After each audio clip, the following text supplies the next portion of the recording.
You're live on the air. We still have the music playing, but just wanted to let you know that. That's good. Okay. Yeah. Everything's good. Yes. Yes. Welcome, welcome, welcome. Welcome, Brother Lance. Welcome, Sister Kafunya. You dynamo you, that you steamroll you. I mean, you work the internet. You work the internet. The internet sees you. Give me no, in a good way. You know, I mean, you pace yourself and you get on and you get effective results. And that's pretty much what people, they always want to know the magic secret with being successful online. Have patience and continue to push. Yeah. And it's not going to happen overnight, but it you know, you put in the work. You bring all of these guests, all these wonderful guests. I mean, just to get the guests alone and all the other things you do, you know, for the business and you're around. So, you know, you inspire me and I take my hat off to you, you know. Well, I take my hat. I take my hat off to you as well, Brother Lance, because it's because of you why I'm able to share the people that I, you know, admire, you know, and the work that they do. And then at the same time, you know, also being able to add my 2 cents to the program and show people, you know, the different experiences and everything that I've gone through, you know. And I just feel it's important for, you know, this whole thing about, you know, numbers and stuff. It's not about that for me, just like it's not about that for you. It's just bringing the information where people can marinate on it and make choices, you know, either to do this or that. So I really, really give thanks, you know, for having the opportunity to do that. And that's one of the things that I like about tonight's guest, because he sort of kind of reminds me of you, because you're not here for the numbers, you're here to present the information. And for me, let me just interject really quick before we forget. We have someone here on Facebook I haven't seen in a long time. My dear sister, my dear friend, Morningstar Linda. I believe she lives in Atlanta now, but she lived in Orlando. And many, many years I haven't seen her, but it's always a close thing. And remember, Morningstar Linda, I never forgot that bag of ketchup, mustard, mayonnaise, soy sauce, duck sauce. Remember that little joke we had? Anyway, see, I'm a computer. I don't forget. So I had to put a little picture up here. And I welcome everybody else into the room. It's not that I'm putting anybody, but we're all family. But when we see family that we haven't seen in a long time, it's like, whoa.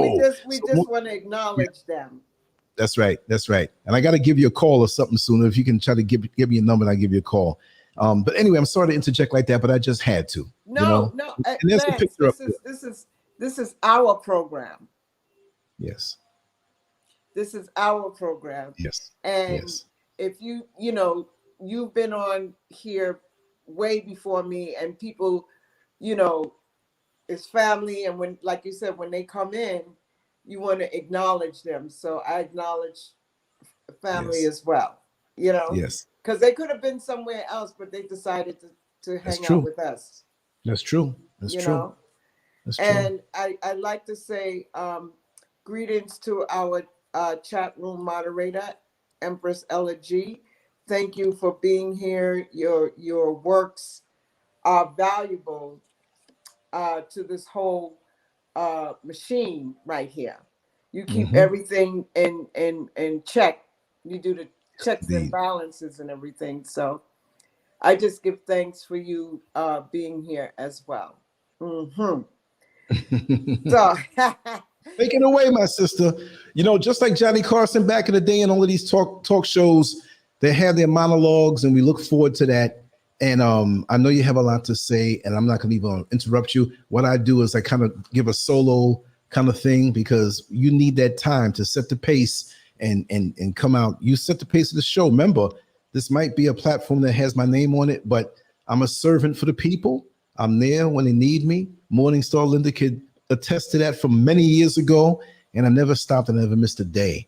You know what I mean? And yes. like I said, things have grown, and I'm just grateful for it to be that way. But at this day and time, at this moment, we want to have you take over the floor and just zone out and do your thing. I'm going to mute myself because I got this fan in the back. You could hear the difference. I don't hear anything actually. Yeah. Well, the mute button comes handy for lots of other things when we choose to eat beans early in the day. You know what I mean? Just hit that mute and just fire away. But anyway, Sister Kufunya, the floor is yours, and do your thing. Do your thing. Yes, thank you. Once again, family, I'd like to welcome each and everyone this evening. We have a powerful program this evening. But before our guests come in, I just want to say thank you for everyone coming in. Thank you for supporting my business with various crystals and sea moss, and the guiding you with the various vitamins and everything that is good to have. And I also like to big up certain ones, like it's the beginning of Women's History Month. However, we keep that balance. So I have Brother Kevin of Real Nagas, who's going to set it off, and after that, we're going to have an international panel discussion on honoring the mother of creation, and also acknowledging the various healers that we have in our community to help us heal in all manner of ways. Yes. Also, what else? A couple of things I want to share with you tonight. Crystals are very, very good thing to have. They bring positive energy to your space, whether it's the bathroom, the kitchen, the living room, or the bedroom.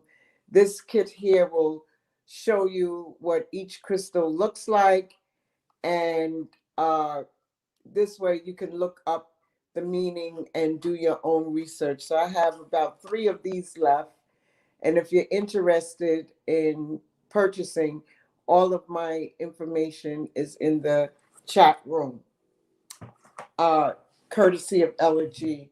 Also, I found out about Muka honey. This is a very, very good supplement for people to have. Like if you have any kind of sores or anything that's happening within your body, Muka honey is beyond honey. Let me make sure that I have this in here right. It's beyond honey. Also, for myself, I take royal jelly, which is great for rejuvenation. Like sometimes you might be feeling a little bit fatigued. Royal jelly is very good for rejuvenation. Honey, even back in the days, in ancients of days, they used honey for healing. So make sure you have some of this in your toolbox. The other thing I want to share with you is moringa. Moringa is a very, very good tea for a lot of good things. It's rich in vitamin C, and it helps you to keep your immune system intact. These days, we really, really have to be careful of, we have to take care of our temples, in other words. Don't feed it junk food, just feed it like 95% whole foods if you can, you know, and just follow your spirit in doing that. Also, another thing to keep your immune system going is dandelion for cleansing. Dandelion is an excellent cleanser that cleanses the blood as well. Burdock, very, very good cleanser, and it just helps with a lot of different things. So, I don't like to give everything away. I like you to do your homework as well. So I name the herb and you can look it up. One of the key words that it is a blood purifier, and dandelion is a detoxifier. Okay. Another thing is I love soursop, period. But soursop leaves whew, it's a wonderful, wonderful herb to have in your medicine cabinet. It's good for the C word. It's good for blood pressure and a lot of other good things. So soursop leaves, very important to have in your tool cabinet. Another good one is elderberry. Elderberry is a very good herb to have because it also builds up your immune system. Vitamin C is also an excellent way of keeping your immune system up and running. Let me see what else that I have over here. I have the sea moss lotion. Let me see right here. You can get this. This is available. I also have the purple and gold sea moss in a gel. Now, I really appreciate love the support that each person gives, but it's very, very vital for you to make sure that you send me your full address and your zip code. Because when I'm mailing out packages, I really don't have the time to look up people's zip code because I'm mailing out various packages, and I just want to make sure that we're on par with one another because I want to make sure that you get what you're supposed to have. We're going to be having Ross Ben return. He has a new book coming out about the Dogon. I don't have the title of the book as yet, but he's going to be on talking about ancient technology before the European found out Sirius A and B, these star systems. So look out for him. He'll be coming up either in March or April, but he will be here promoting his book. And I do have his book, The Rock of Ages is a crystal book. It's the new edition. If you're interested in getting the book, just let me know. I think every person who's interested in frequencies and what the energy of each stone can bring on a melanated copper body, I think it would be a wise investment, because this is the time of the age of Aquarius, the age of information, the age of getting yourself together to do what you came here to do. And you just have to ask, if you don't know what you have come to do, ask the universe, what is my purpose? What gives me passion? And what I love is I love to see people win. That's my mantra. I love to see people win. I love to see people healthy, wealthy, and wise. I really, really love that from the top of my heart. The other day I did a crystal event. It wasn't a crystal event. It was hold on a second. Okay. It was a pop-up shop and a birthday celebration. And I took all of my crystals and everything that I had upstairs. I didn't get a chance to bring them downstairs, but I'll tell you, I have this available if you're interested. This is very good. I only have it in amethyst. It's a massage, and it connects with the cells in your body system. And especially if you have it in the freezer, you put it in a freezer bag and you begin to massage your face, your hands, because we have crystals within us. So I love this, and I have chakra bracelets. Everybody definitely should have a cell phone protector. Please, a lot of people are very sensitive to Wi-Fi and cell towers, So you want to be able, if you're on these devices, like when I was illustrating to people on Saturday, if you're going to use these devices, like I have one too. See, this is mine. And I have the one with the Eye of Horus as well. So I have this, and then I have another one. I have the same little one on this phone here that I'm streaming from, as well as a larger one on the back, because it's very important. And the name of that crystal that you can have is called shungite. Shungite, shungite, shungite. It's a very, very beautiful crystal that helps purify water. You see, in this water bottle, I have structured water, but I also have shungite.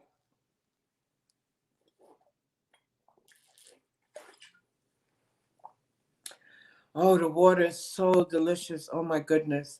Shungite purifies water. So you can just use 3 nuggets, put it in a glass jar, even something like this. You can put it in a glass jar or a gallon jar, and just keep refilling, because shungite just keeps on giving, giving, and giving. And I have shungite pyramids.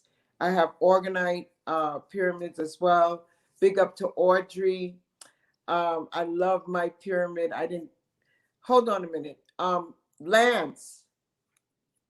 Yes, I'm here. Yeah, let me run and get my pyramid. Yeah. I'll be right back. Okay, do your thing. Okay. All right. Let's put that screen up. I'm here. I'm just doing some multitasking, and like I said, she's always bringing this wonderful information. I'm just glad to be here to enjoy the show, even though I'm kind of hitting buttons and watching things the way they are. It's nice to, just kind of kick back and get in the driver's seat. I feel like I'm driving the van again. I feel like I'm driving a black Lincoln again, where you're driving, but you might not be talking, but all of the conversation that's going around, you're just smirking and they know you're enjoying it too. So just a different gear for me on Monday nights. And as you can see, we do the shows and stuff, and we're organizing a lot of things. Like I say, for everybody who's here, it is working, it is popping. We're making it emulating. I'm not copying anybody. Why did I start to say that word? Look, I have 5 different tracks in my head.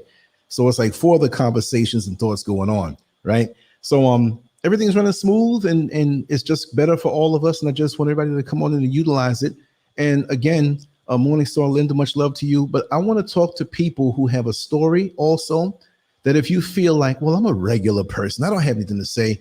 Everybody has a story to talk about their life experiences and stuff. I want to really get grassroots. Of course, we're going to talk to people who have achieved things that can show us stuff.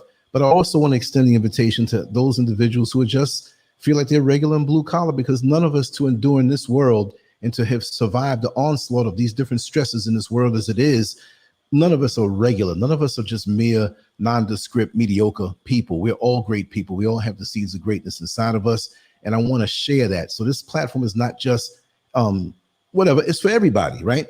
But all of us to kind of get in the huddle and talk our stories. Another person will say, man, I went through the same thing. Reach out to that brother, reach out to that sister. And that's why we have the forum at the bottom, so that if you make your profile page and, kind of comment on the articles or put stuff up yourself, we can vibe that way. And it's really a social media thing there that we have on LanceScurv.com. But Sister Kafunya, come on back in and bring that knowledge. I'm going to mute myself again, and I'm right here. If you call me and I don't come, that means nature called me. This is just going to take a few seconds to get. You know what I mean? I'm just letting you know a heads up. If you say Lance, where's Lance? Yeah, I get it. I can fill in. All right, go ahead. So this is a large piece of shungite, and it comes in various shapes, but this is a raw piece, and I usually have this around me as well, especially when I'm dealing with Wi-Fi. It's called shungite.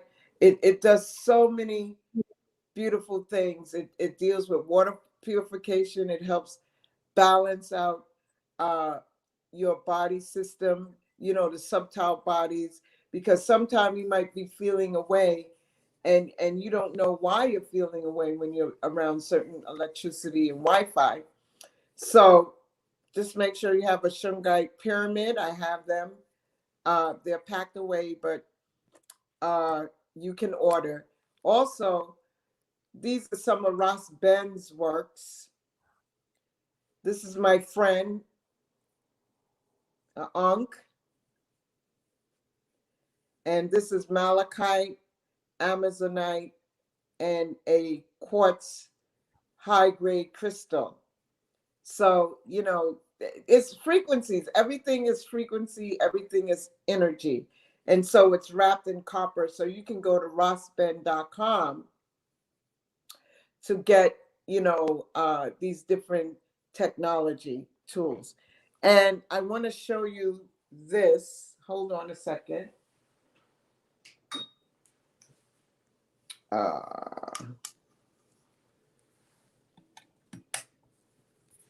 Hold on. I want to put this up so you could see the pyramid. Wow. We got to put the music with that. So this is with fiber optics. Yeah.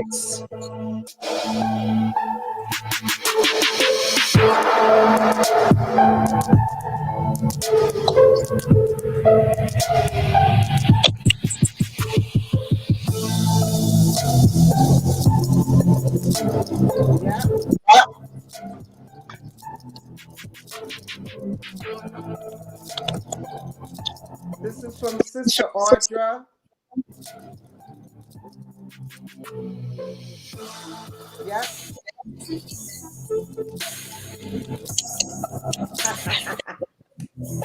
Like that, huh? Yeah. So I wanted to show you the different devices. We have to use these different devices, but I'm excited because in 2 minutes, our very special guest who I honor and respect, and I don't know, like how sometimes you don't know how you come across people and their page and everything, and it just shows up. Well, this brother, brother Keith, right? Brother Keith? Kevin, sorry. See that? You know so many people now. Huh? I said, you know so many people now. It's like an iPhone where you got to upgrade the space. Yes. And also, we have, he's the founder and owner of Real Nagas. And that word means king.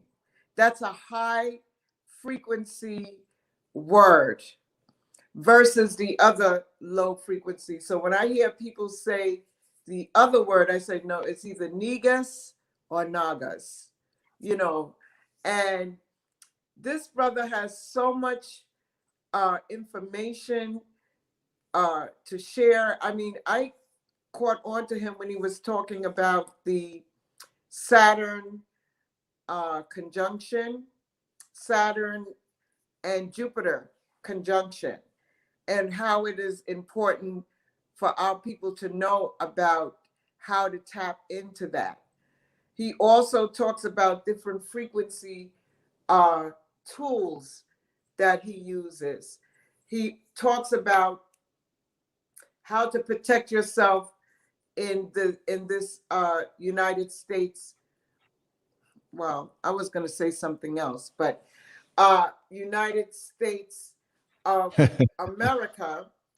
And he's offering a lot of information to people. And I'm very, very happy to have him come on this evening to share some wisdom to how to thrive in this paradigm shift. So I don't know if he's in the room as yet. Not yet. As soon as he gets in, I'll pop him in. Yeah, Kevin, and the way he does it, he does it with humor. And so when you do things with humor, it's easier for me to digest, to take in the information. It's serious information, but the way he deals with it is just like, I just so respect and honor him. And he does a lot of videos. He's an educator, he's a teacher, he's a healer. He's a truth, how can I say it? He's a truth informer, a person who deals with truthful information, and he does his research. And so I'm very honored, to have him come on. And I just want people to know that if you have any type of questions for him, if you can just put it in the chat as well. And he also has these beautiful, beautiful apparel. He's going to talk about the Dragon Moors. He just get your pen and paper ready because he will be joining us shortly. Yes. He's here. Oh, You timed it perfect. Welcome, brother. Hey, how y'all doing? Oh my God. Let's give Brother Kevin a real How's everybody doing? How y'all doing? Good. Claps to y'all. Appreciate y'all having me on, man. Thank you. Welcome, my brother. I just want to let you know that I honor you. I honor the works that you do. And you're for real person. Well, in Black's Law Dictionary, a person might mean something else. we don't gotta watch. We don't gotta watch the words, too much. We're not in the courtroom right now, so we good. Yes. So tonight's topic is about thriving in this paradigm, in this time-space reality. And how I found out about you was I saw this video when you were talking about the Jupiter Saturn conjunction. And the reason why it was so important is because over 800 years ago, the Moors, well, I'll let you tell the story because a lot of people didn't get the memo about the whole vibration with the planets and the celestial heavens that are on our side, and how much time we have to do what we need to do. So carry on. Welcome. Thank you. Appreciate it.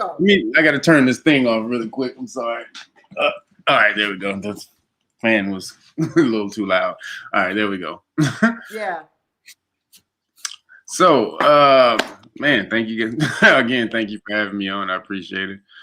Yeah, the conjunction video. A lot of people seem to have found me from that video.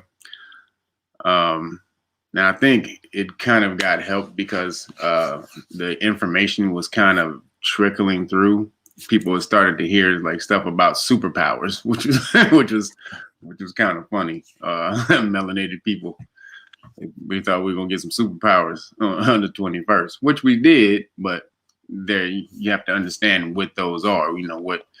What forms those will come in. But the conjunction, the Great Conjunction, is something that well, as far as astrology, this is our science. This is the science that we had been using since the beginning.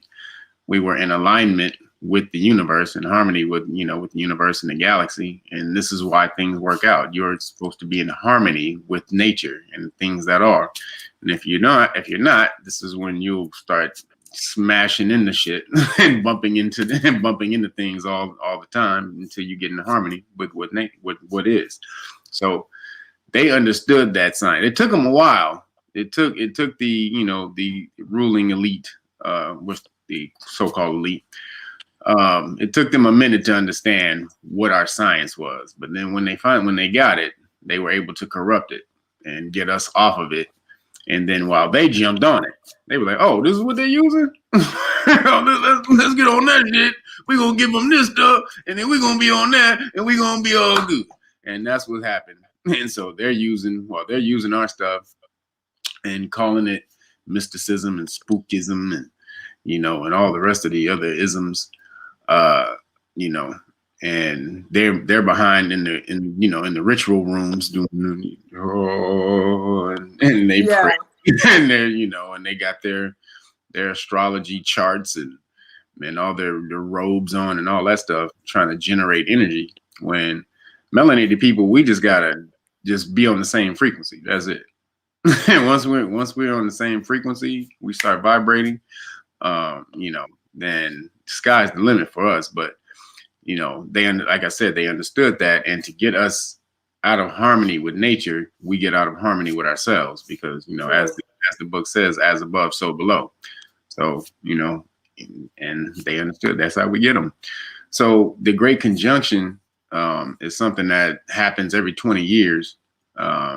Where Saturn and Jupiter, they come together, and they form this, because they're two of the three biggest bodies in our galaxy. So that would be Saturn, Jupiter, and the Sun. So those are the three biggest bodies in our solar system. And so the Saturn and Jupiter don't actually revolve around the Sun. Their bodies are so big. So the Sun is actually not the center of our galaxy. It's something called the barycenter, and it's a gravitational point within the center of the galaxy that the Sun even moves around, and it doesn't move in a circle. The barycenter moves around a lot, so it kind of looks like this beautiful, flowery type of movement if you were to trace it out.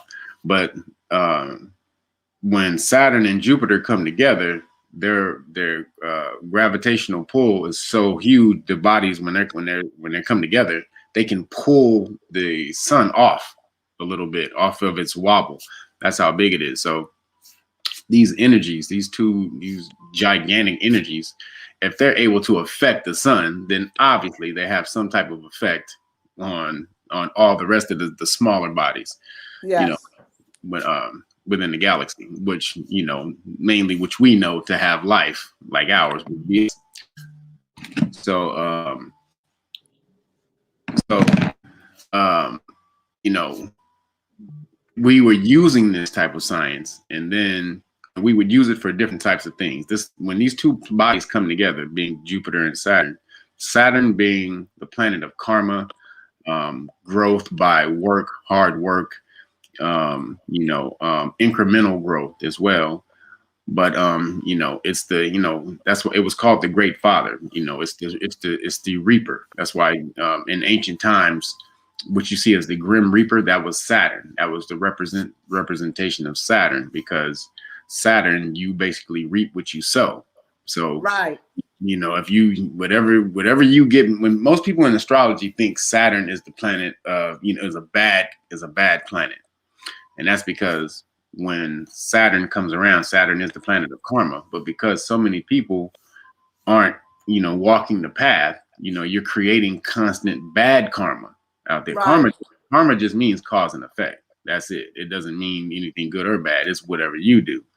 You apply the energy to it. So excuse me. So most people, they're out there, they just, you know, not thinking about what they're doing. They just bumping into things, and just going up here and doing this. Hey man, I ain't got no care in the world, man. And so they creating all this karma. So when that, you know, when the time is due and you got to pay that karma back, usually it's bad for a lot of people. They, you know, they get things taken away from them because you've been doing nothing but just receiving that whole time. So, you know, when Saturn, then Jupiter, the other planet, being the planet of fortune, you know, it's the biggest planet that we have as far as the solar system. So you know, it represented, in ancient times, it represented Zeus. And so when these two planets come together, you know, Saturn is a planet of giant growth. Like, we want an expansion, like we want to do it now, let's get it done. You know, when Jupiter comes around, great things usually happen. So when these two things come together, they literally are opposite poles. They cancel each other out. These two energies cancel each other out. So you have the energy there without the polarity, which means it's completely up to you what you do with the energy. It's basically like it's called 0 point. And so when these energies come together every 20 years, you have that energy available to you to be able to create for the next 20 years, because they're so powerful. And, you know, this was energy that ancient regimes used to use to, you know, to topple other governments, or to, you know, to create other kingdoms and things of that nature. So, you know, world changes would happen when this conjunction happens. And they have been hiding it for the longest. You know, the internet has only been around for what, about 20 years, 20 some odd years. So, you know, they have been using this throughout time. So when the planets come together, they come together usually in a certain element. So they come together for 200 years in a certain element. For the last 200 years, they had been in an earth element. And then when the Great Conjunction happened on the 21st, so this was also the first time that they had come together this close. They were like maybe like a fifth of a degree apart. Basically, if you looked up at the moon, they were close as half the distance of the moon. If you were to look up at the moon, you could cut the moon in half, and the planets Jupiter and Saturn were that close together, perceptively, not actually. So, but that means that their electromagnetic fields are mingling, sort of. So now when you get that energy, you got the combination of that energy, which you have at your disposal to use.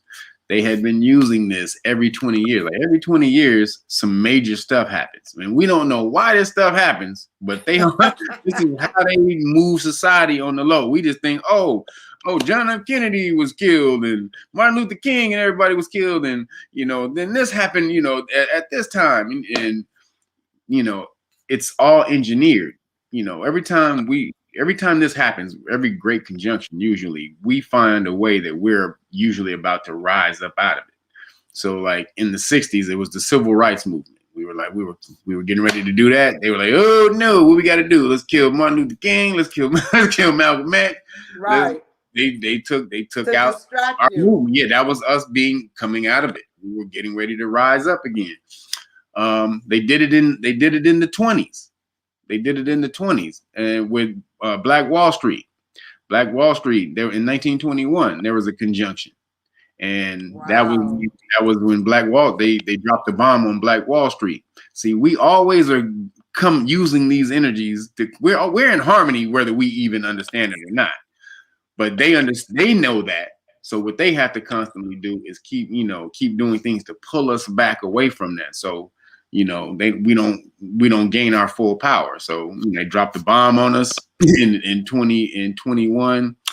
There was a war in 41, World War. So we were nobody was in harmony at that point, especially in America. Then in the 60s, the civil rights movement, we was about to come up out of it then. Then boom, they kill all the leaders. They kill all the, Yeah, they use that like the emotions. Because emotions are energy too. Yes. And so if they could, if the powers that should not be take you, they use that as a point of distraction, because they use your emotional energy. Yes, that's to power. Achieve what they need to achieve. Mm-hmm. Exactly. They feed off of it. They siphon the energy. They're energy vampires. Because they don't vibrate, they don't have melanin, and I'm not strictly talking about everybody, but most of the people who are up there on that level, they're not melanated, or as melanated as we are, and so they don't have that frequency. So like in the 60s, they'll take you out and try to give you something to replace it, to give you something negative to replace whatever they're trying to do. So like in the 60s, they took away the leaders and then gave us black exploitation. They basically took out all of our they took out all of our higher consciousness, things that we were doing. Like I said, Martin Luther King, Malcolm X, Black Panthers. We had all the brown, the brown berets. We had all this stuff going on, all these movements going on in the 60s, and then they took that out, and then, like I said, gave us black exploitation, something to refocus that positive energy on a negative focal point. And so when they took, especially, and this happened when they took out the Black Panthers, because that activist energy was still within us. And so because they were the first ones to deal with the after school programs and free lunch programs. And then the system came in and adopted that whole energy of, feeding our children. They took that idea from the Black Panthers. What they did was give us Superfly, though. See, that's when they took out the Black Panthers, Superfly came out at the same time. That him rolling the super pimp, rolling in the nice lack with the gangster white walls. So now you don't want to be brothers in the hood, don't want to be activists no more. They want to be Superfly. You see how they shifted the focal point, the focus from, we want to be helping each other to, I just want to get mine now. And so they get to give you something to replace it. So that held on for about another good 20 years or so. Then in the 80s, right at the focal point at the beginning of the 80s, what were we doing to come up out of that? Hip hop. We were on the rise with hip hop. That was the big birth of hip hop. What did they do to counteract that? Crack. So again, they understood we were getting ready to rise out of it.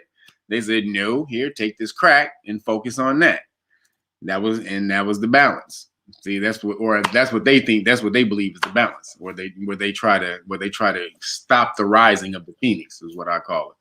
Yeah. So moving forward, you know, there's a lot of things that are going on in my mind. It's like, how did you, you know, what drew you into, you know, learning about these different timelines within the celestial heavens, and how, being that we're in 2021, how can we,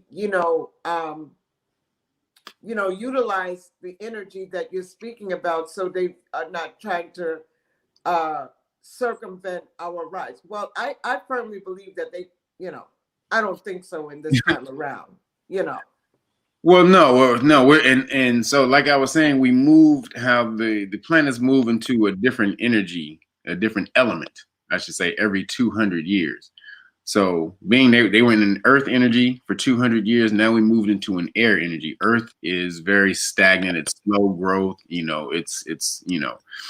it's a foundational type of growth, but it's materialistic. That's why, we were all about money and material and things, and always and acquiring things. This is that energy. This is why they were able to push capitalism. Capitalism is about things, acquiring things, tangible things.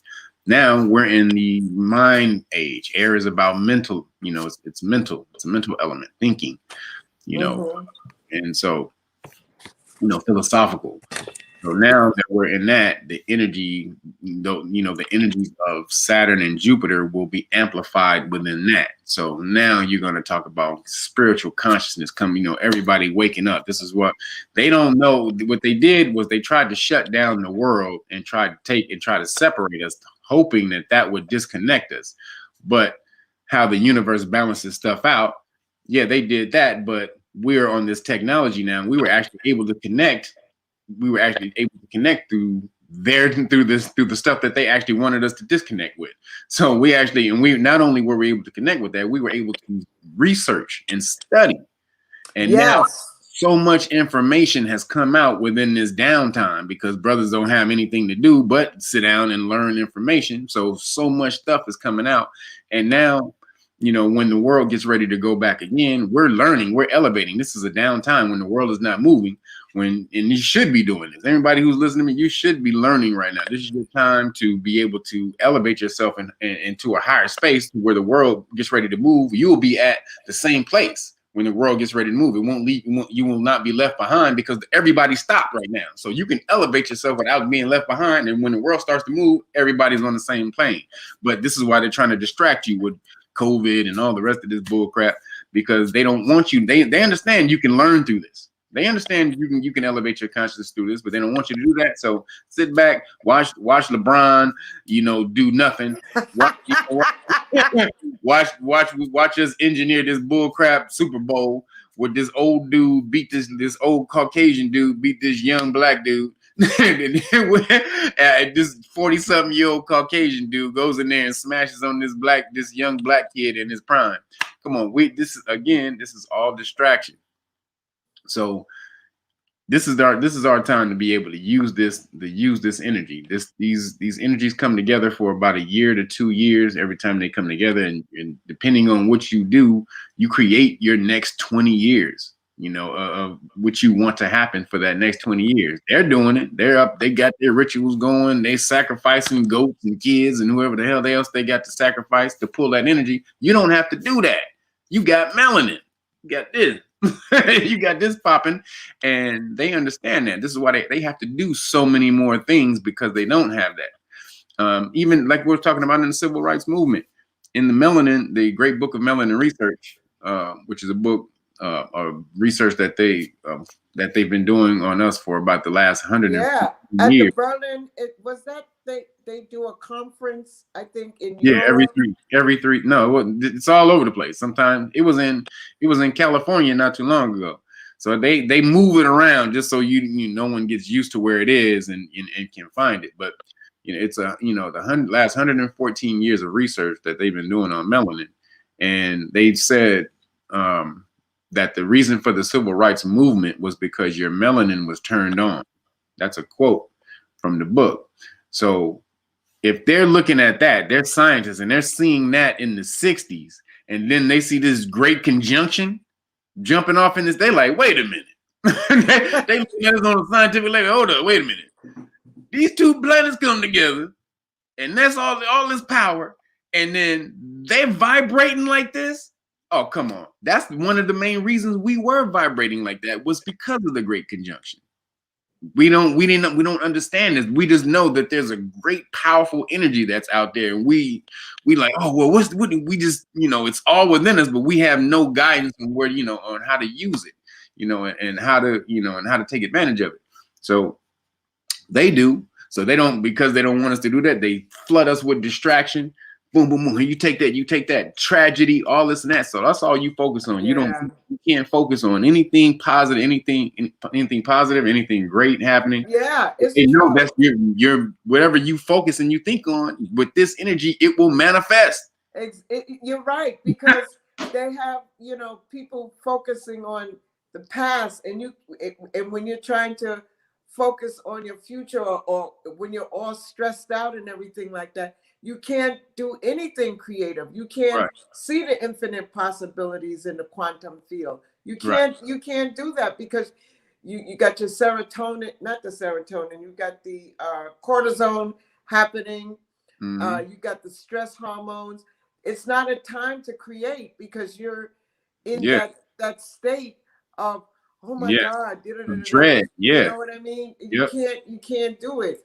So the best thing, is to focus on the present moment. Right. As best as you can.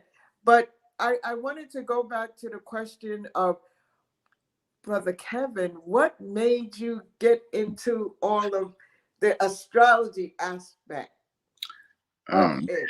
I mean, you don't have to linger, but just, because there has to be some kind of inspiration, and inspiration means to be in spirit, and I'm also learning about the planets, because I love the stars. I love the stars. I love space movies. I like all of those things I'm attracted to.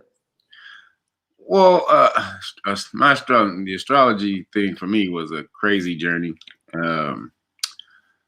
I think I got started one time. I was in the grocery store, and I was in the checkout, and I saw this horoscope book, and I was reading, and it said Aries. It was just a little booklet for Aries, and it said the date. I didn't really understand what my sign was at the time, but then it said the date, and I was like, oh, that's me. So I just grabbed it. And so just, I didn't want, I had heard about horoscopes and saw them in the newspapers and stuff, but didn't really think that stuff was real. I was super Christian back then, but so when I looked at it, I just kind of read the back, and just, I was like, well, let me get it. It was only a couple $. So then I took it, and then in the book, I'm starting to read it, and it's talking about Aries and how we were. It's like, yeah, this Aries people are like this. I'm like, yeah, that is like me. Like, how you're good friends, and we do this and we do that. I'm like, that is kind of like me. And then it started to get into how Aries people were in their lives. And then it said, like, sometimes you're good friends, but sometimes early on in your life, your friends betray you until you become more discerning and stuff like that. And so I was like, what? And so I was living with my homeboy then. He was like, yeah, your best, it was saying like your best friend would betray you or stuff like that. I was looking, I was like, that's my homeboy like that. And so I was like, man, look, this book is crazy. This is bullshit astrology. You said you was going to betray me. He was like, man, throw that shit out. So not too long after, though, it was crazy. I had a fiance, and he slept with my fiance. Wow. And so now but what happened is, it was bad, but I didn't, what I did was I went to the astrology book. My mind went straight to the astrology thing. That was bad. I was upset, but what it hit me though was what the astrology book said. I was like, oh, wait, the astrology book had said that. So, that has stuck with me for a minute. And so then, I went on, started to be more open to, to other things other than Christianity. That was kind of something that helped me to break away from, man, Christianity, ain't all what it is. This little book said that your best friend was going to betray you, and it actually happened. It's like, you got to pay attention to stuff like that. Right. So, so fast forward, we had kind of reconciled from that. And then it was me, him, and another homeboy. We were living in this apartment. And so I had kind of gotten into the spiritual realm at that point. I was researching Freemasonry and Rosicrucianism, and I'd been to the Rosicrucian order and was about to get inducted into the Rosicrucians. I had a friend that was in the Rosicrucians, and the Rosicrucians, they use our knowledge. They use words. Oh yeah, definitely. You can find out a lot about them in Philadelphia too. Ross Ben, I don't know if you ever heard of Ross Ben before. Mm-hmm. He speaks about Mystic Philadelphia and how, he even took me to some caves where they had, information about Rosicrucians, and I saw on where they carved about information about my eye. I said, "What? My eye?" You go to the Rosicrucian Museum out in San Jose. They have a Egyptian museum with all the Egyptian actual artifacts from Egypt. How they get all that stuff? Yeah. Oh, it's a real super big ass Egyptian museum in San Jose, the Rosicrucian Museum. You can Google it.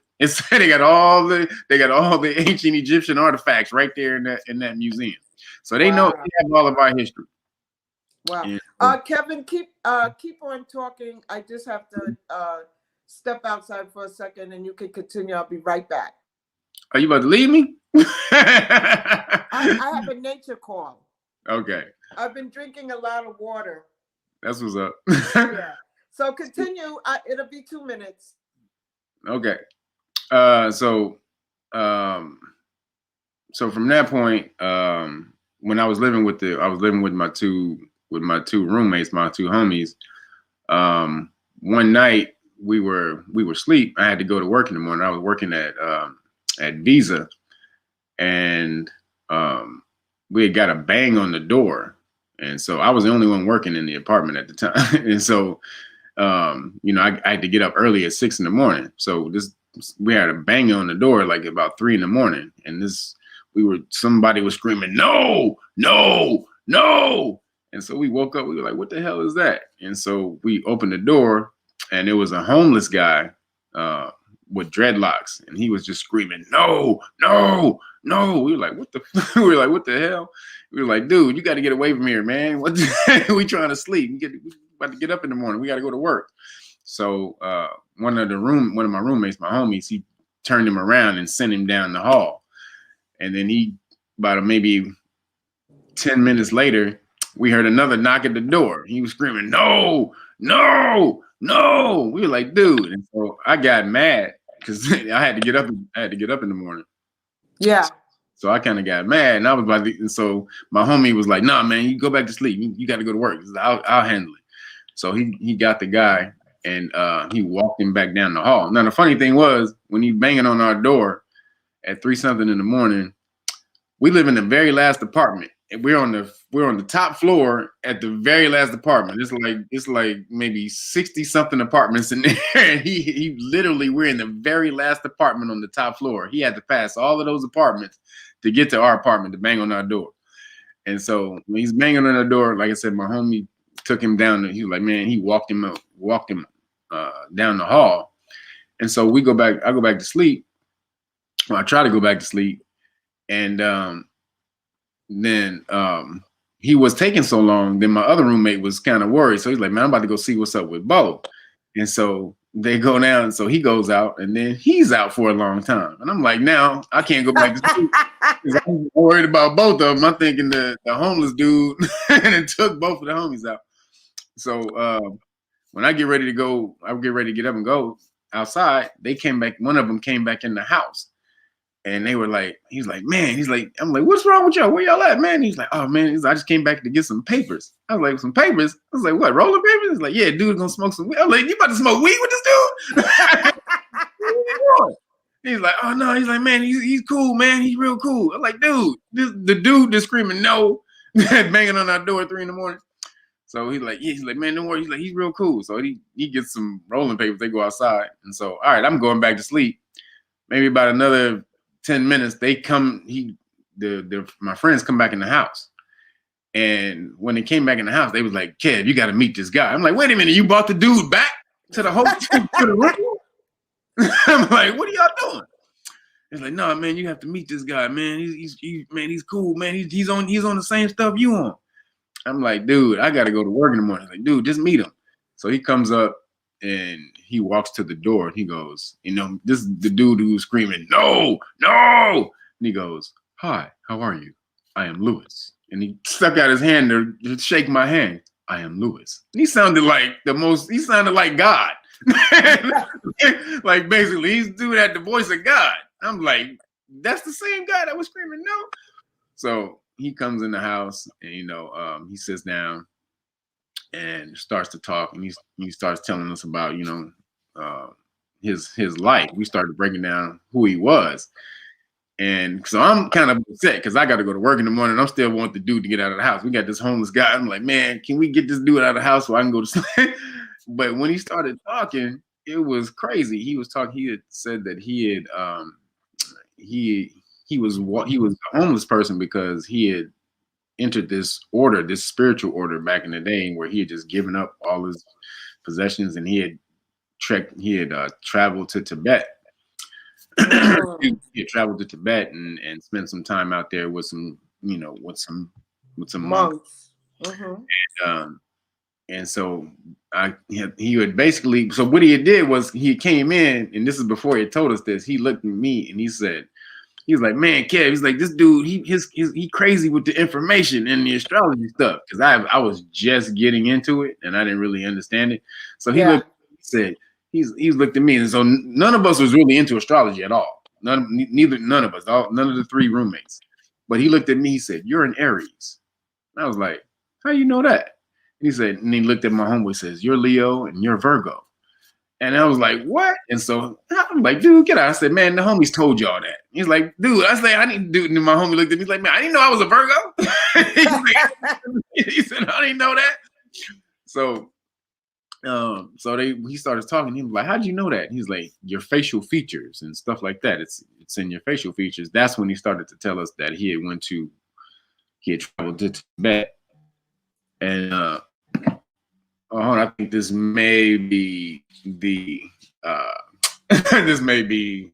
electrician. Okay, go ahead, Kev. No problem. Yeah. So that's the electrician that's coming to fix Kev, but he'll be right back. No. I want to rewind back. Maybe he could explain that part. What was he saying? No. Maybe he was looking for a restroom and couldn't find it. Was just trying. No, I'm not gonna go here. Anyway, that was. Oh, he came back. Anyway, let me duck out. So that's when he started to tell us about, he had went to Tibet and he had studied under these monks. He studied astrology under these monks at this little temple out there, and he had become a master of astrology. And so he started to tell us about, astrology and how the world is actually under the zodiac. So like different countries are under zodiac signs. And then he started to talk about how America and all the states were actually under different zodiac signs. And you started like New York. New York is Aries under the zodiac, which is why it's so aggressive. And then he was talking, he just started to hit us with all kinds of it was just killing it. And so I was like, all right, that sounds cool. So then I go to work the next day, and I come home, and when I get off the elevator down the hall, I can hear all this talking in the apartment. I'm like, and it sounded like it was a gang of people in there. I'm like, what the heck? I get in the apartment, and it's literally like 15 homies. So the roommates had called 15 of our homies over to talk to this guy like he was a circus act. And so I walk in there, I'm trying to wind down. Now I'm mad, right? I'm like, no, man. Now you were saying no. Exactly. I'm like, y'all got to bounce. So when I get in there, he's hitting everybody with, yeah, you're Scorpio, you too, and you're this and that. and your relationship is like that. Then he looked at me and he looked at my homeboy, and we had roommates, and then we had a tough break, you know, when we had Right. separated. I was paying rent, and this dude he had skipped out on some of the rent, so we kind of had this little tension between us. But nobody had knew that, but just me and him. So he looks at me and he looks at him. He looks at me and my homie Proverb. He says, "Yeah, you Aries is you're Virgo." He says, "Yeah, you two got a little tension between your relationship because of what." I was like, me and Proverb looked at each other and was like, "How the hell Wow. did he know that?" And so that's when I really started to pay attention. Then he started to just kill everybody in the room. You're this, you're that. This is your. I'm like, oh man, this is crazy. He was sent to you, absolutely. but why was he saying no, no, no? Well, because then, so what happened was, so one of my roommates, I didn't know at the time, he had been smoking crack. It was funny. He had been smoking crack. The apartment was in his name, so we had been giving him the rent money. He was taking the rent money and buying crack with it, but he was a really functional crack smoker, so we didn't know. Right, we had no idea. Right, we had no idea he was doing this. So so one day, so the guy was living with us for maybe about 4 days, and he when he had calmed down, he was like I said, he was so sentient and articulate, and it was crazy. The brother was so smart. I mean, brothers would come to the house for like 4 days, he was just kicking us knowledge with astrology. And so the one guy though, Bo, he wasn't spiritual like that. So every time when this guy would talk, Bo would be left out. He would be in the corner because he wasn't anywhere on this spiritual stuff. Really foreign to him. So and then, like I said, he was on crack. So he was obviously his vibration was on something else. Yeah. So I come home one day from work again, and I hear when I get off the elevator, no, and I'm hearing this down the hall. I'm like, what the hell? So I go in the room, and the guy's going off again. He's screaming, no. And I'm like, what the hell's going on? And I asked my roommate, Bo, and Bo was laying on the bed like he didn't know what happened. He was like, I don't know, man. He just started tripping. I'm like, he just started tripping. Like, why is he tripping like that though? And then I saw that he had a joint. He had a joint on the table. And so he was just screaming like, no. So I grabbed him and I slammed him up against the wall. And I looked at, I said, Lewis, stop it. I said, you're not sent here for this. Stop it. And he looked at me in the eye and he came back. And then he looked over at Bo and he said, why? And he was Jamaican. He was like, why? Why did you do that? And then I looked at Bo. I'm like, what is he talking about, Bo? And then he grabbed the joint off the table and he said, why did you do this? Why? I'm like, what? It's just a joint. He's like, no. And I smelled it and it had cocaine in it. Crap. Yeah. It was a Primo. And I'm like, you went and got cocaine for him? I'm like, dude, when you knew he had been sober for 5 days, he had been staying with us for like 5 days, hadn't thought about it. Bo went and got him this thing and made him and tempted him to smoke it. So he had tripped back out. And so he looked at Bo, though. The spiritual came he said, why did you do this? You knew what it would do to me. And you could see the little boy, like Bo turned into this little boy. He was so caught. And I'm like, oh, you are a devil. I'm like, you're a demon. You saw all this spiritual stuff going on in here and you couldn't deal with it. So you had to take him back to his lower state to try to mess that up. And so I looked at him. I knew who he was after that point. Then I looked at Lewis and I said, man, you can't smoke that in here, man. We don't do drugs up in here like that. And he was like, and I said, so he's like, no, I have to smoke it now. I was like, no, you don't. He's like, no, right. You can stay here. If you smoke that, you got to bounce. And he was like, and he looked at it, and he was a drug addict. He took it, and he had to leave. I was like, oh, you got to get the fuck out. And that was the last time I saw him. So that was your and that was my into astrology. That was wow. And to me, like when I listen to you talk about, the Great Conjunction and how it came about, like with the 800 years, you would you had connected like the 800 years because it was 1226 the last time it happened. right. Could you just touch on that a little bit? Yeah, well, it happened actually in the 1600s too, but it wasn't close enough to see. So, there were, because of the way the planets were positioned, we couldn't see it. But the last time it was that close, like where it was within half the distance of the moon, was 1226. It had never been that close, before. But even in 1226, that happened in March. So what made this so important was that it happened, the conjunction, excuse me, not only that it hadn't happened in 800 years, being that close, but it was happening.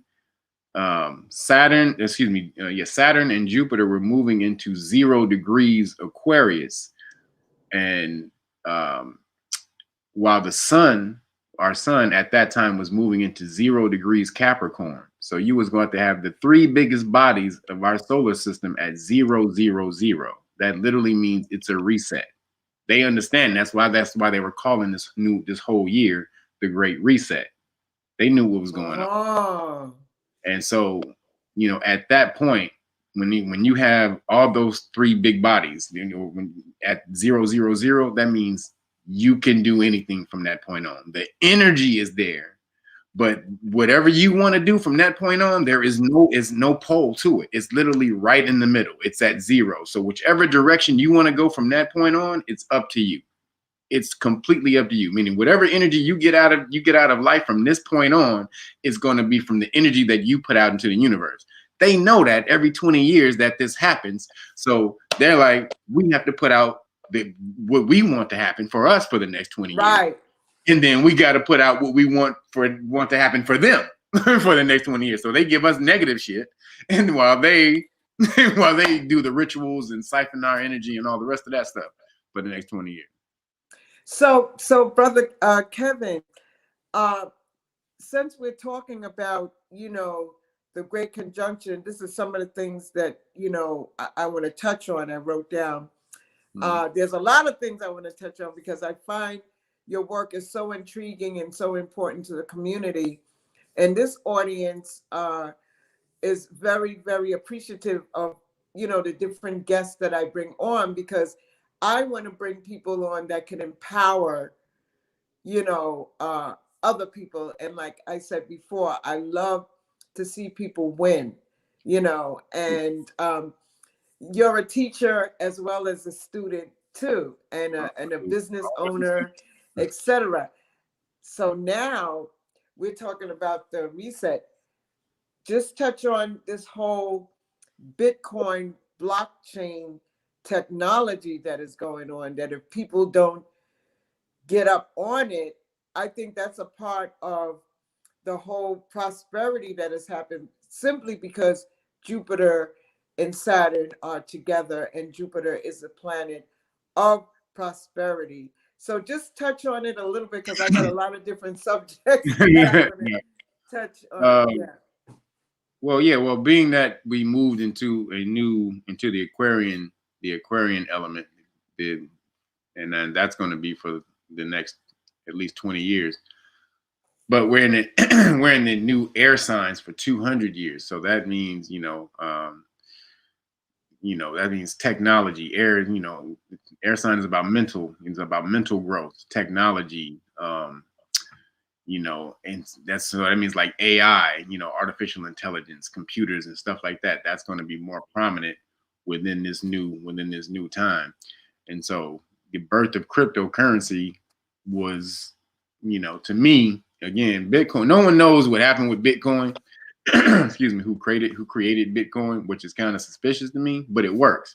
So it's seriously, no one knows who created it, which is, it could have been the CIA, it could be some aliens, it could be anybody who created it, but it works, and it was supposed to be for this time because they're going to do away with the paper money, and no matter what, they're going to force that because they think they can have more control through computers. But Bitcoin came around and kind of leveled the playing field because they were trying to just get us into a super cashless society that they created. But Bitcoin allows the power to be in everyone's hand.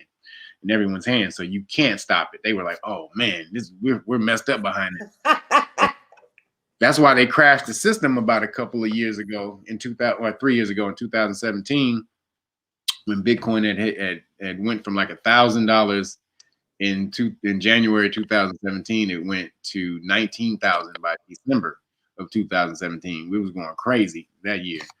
And they didn't have any control over it. They were like, oh, this is going to be the death of the financial industry, banks and all that. So they found a way to crash it in 2017 so they can take some type of control of the system, which means basically they're just creating their own blockchains. So like America has its own cryptocurrency, and all these other corporations have their own cryptocurrency. So now we can still have control over it. Don't worry, Bitcoin is unstable. You don't know who made Bitcoin. Come on over to us. Our blockchain. We're America. You know what? You've been dealing with us forever. So right. That's how, that's their pitch on the blockchain. And it's feasible for us to get on it, but we have to understand. We truly have to understand it. As a means, it can, if we truly understood it, it could raise melanated people out of poverty, period. If we could just focus on one coin to use as our medium of exchange, period. And we can exclude. Now there's a guap coin. There's a lady named, I was just gonna mention that. Yeah. And Tavonia Evans, or her other name is Aquarius Maximus. And she's created guap coin. She designed it, created. First of all, it's the only cryptocurrency created by a melanated person, period. Like designed and coded by a melanated person. You got Acoin, but Acoin is made by Acoin got some other people to do his stuff. And it's not even out yet as a trading currency. It's about to be out, but hers is out. It's doing it. It's, like I said, it's created by and made for melanated people, for us to come up out of the game. And so, or to come up within the game, I should say, because this is all just one game. But if everyone else is controlling that cryptocurrency, then what do we do?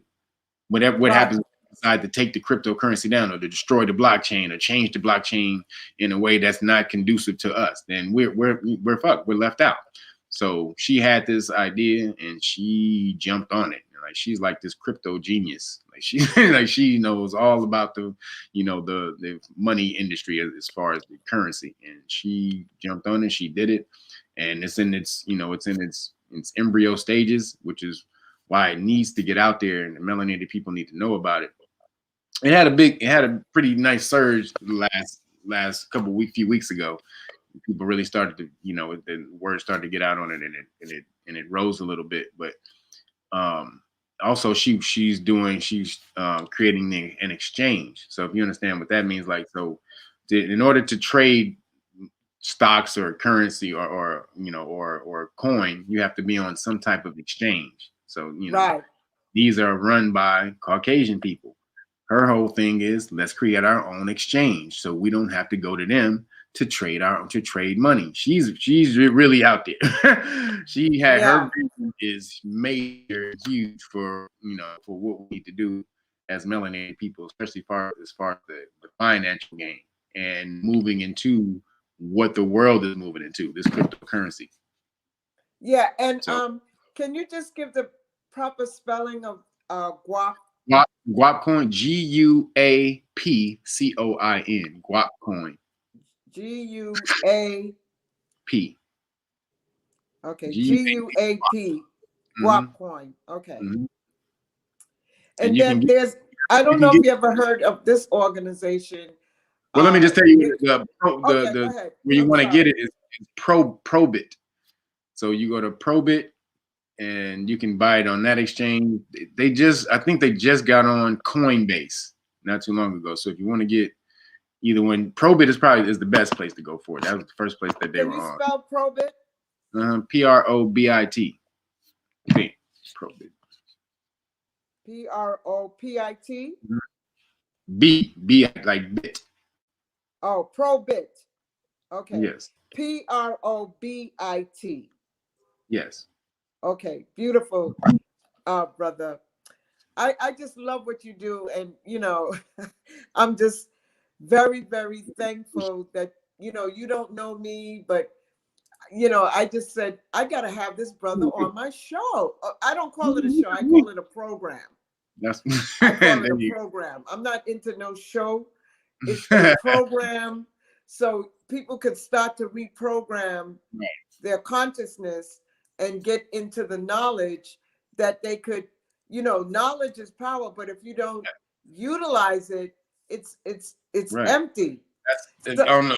Oh, you can't see it but right, it says on the bottom here, the acquisition and application of knowledge is true power. That's we gonna get into that because I have to definitely get one of those.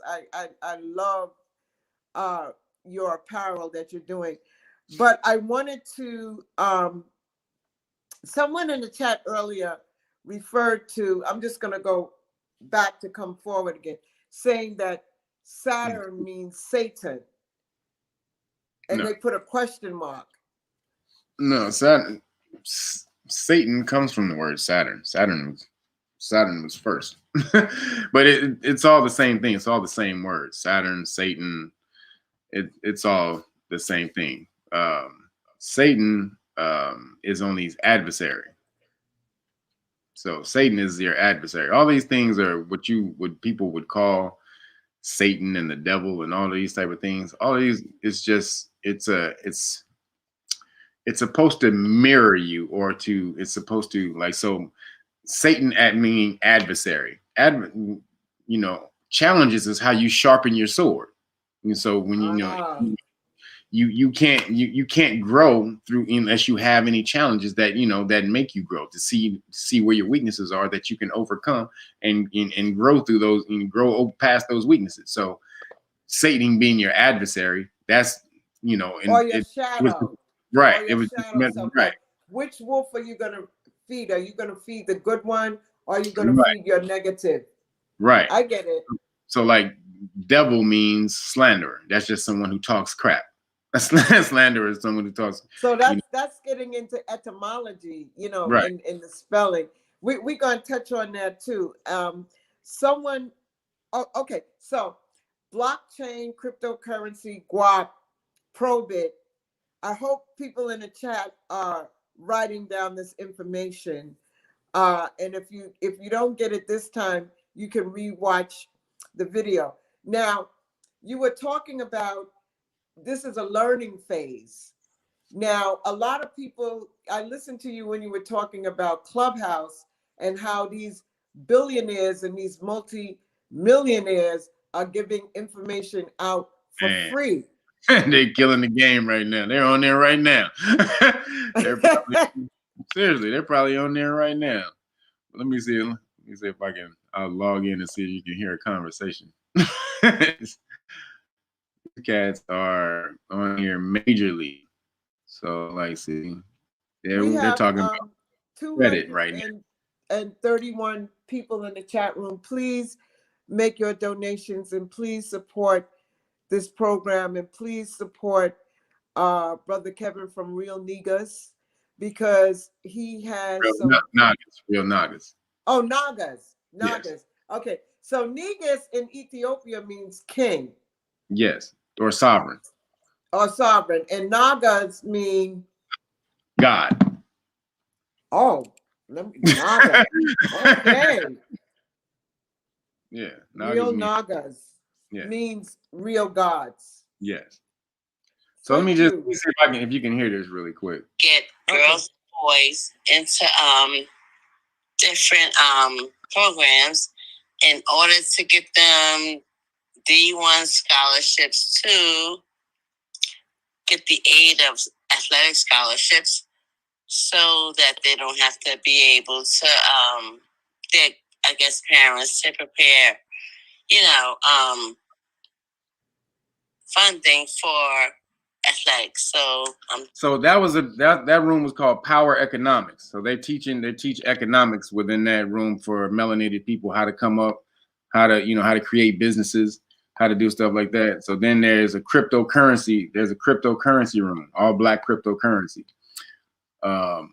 Then there's Black Wall Street. There's a Black Wall Street room going on right now where they're talking about stocks. So like this is all these conversations are going on right now simultaneously where you just jump in and out and just sit back and just gain all of this knowledge. It's insane. And you know, they're gonna stop doing this. This is time sensitive because this is what I say about when they stopped the world, they didn't know what they did.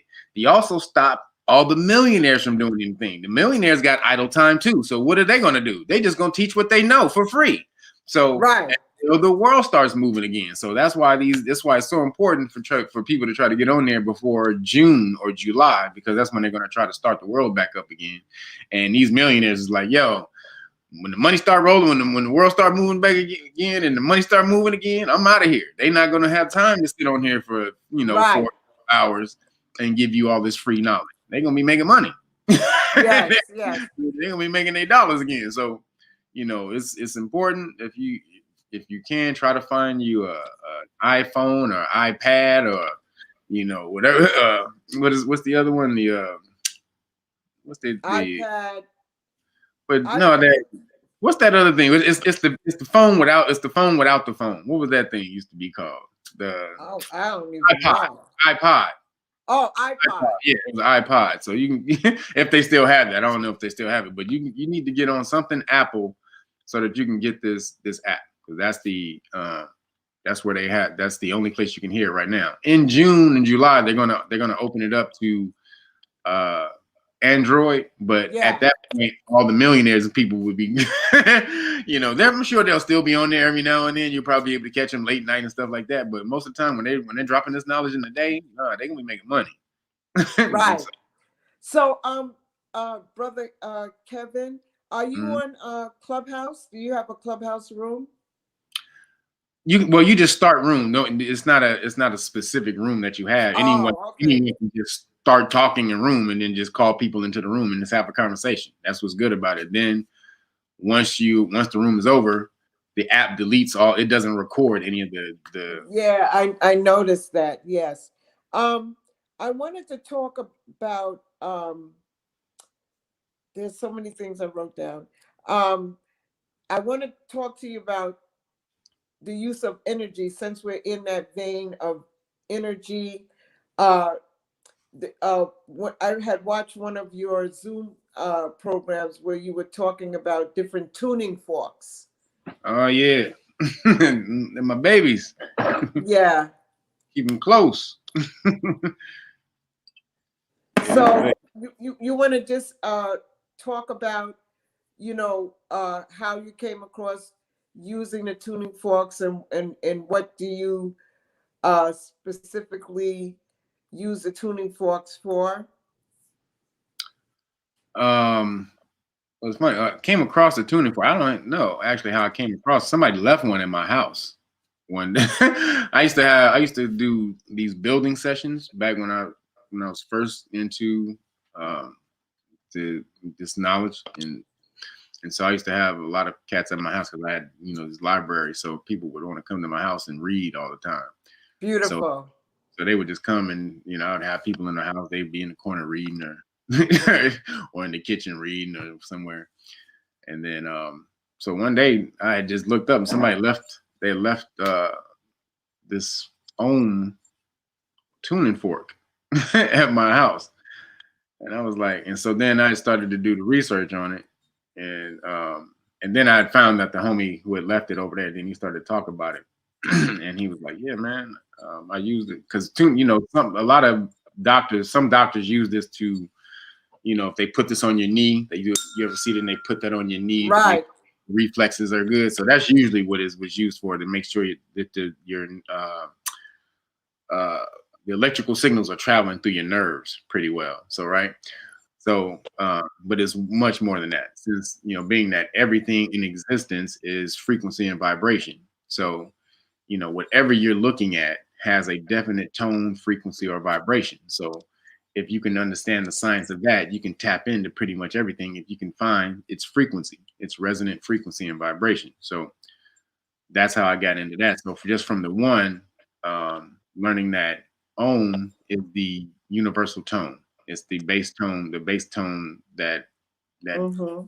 throughout the space, throughout the universe is ohm. This is why you feel so calm when you chant ohm. It puts you back Yes. in a harmonic state with the universe. So, but what happens? So I'm a personal trainer. So one of my trainer friends I found out had left this over there, and so at my house, and so he was talking about I'll how be he right back.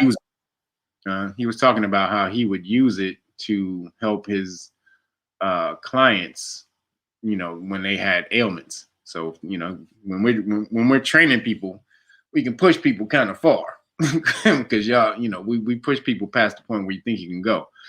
It's a mental thing. So, but you can get sore from that. So he used to use these tuning forks on it. He used to use these tuning forks to help with certain tweaks and injuries and stuff like that. So like shoulder pain, if you have shoulder pain, you can put it on your shoulder. Neck pain, toothaches. There you go. Yep. She got hers. There you go. That's what's up. For toothaches, for headaches, anything like that. Pain is just your body is just a frequency that's out of harmony with your body. Anything that you feel pain, that part of the body is out of frequency. It's out of harmony with the rest of the body. So if you tune the body to one frequency, one tone, and get it all on the same frequency, the pain will stop. So you're muted. I have 111 hertz. Yeah, 111. Yeah. Oh, nice. And you know what I did, Kevin? I did the experiment that you did. I got a pair of headphones, Mm-hmm. and I struck it, and I put it Put on it the on. top of. Oh Man, it is the greatest thing. You feel like you are in a sound chamber, and it's taking over your whole body. I'm telling you. If you guys really want to feel the force of tuning forks, get you some headphones. Where's my headphones? So get you some headphones. Here, you strike the tone, and you put it on top, or put it on top. And man, it is the greatest. I'm telling you, I did that, and I loved it. It was like, oh my God, he was right. It's all of your cells, everything in your body feels it. It's your whole body retunes. It's the best thing ever. Wow. Wow. So if people are interested in getting, you see, these are our tools for our technology to help bring us in, our bodies into alignment. Right. And I also have a crystal tuner, but I didn't bring it upstairs with me. Get that. Here it is. 432 though. This is the 432 one. Oh, I gotta get that one. I have a C. This is a C 4000. Oh. Yeah. This is what they tune. They used to tune all the music instruments to until they changed it to 440. Well, yeah.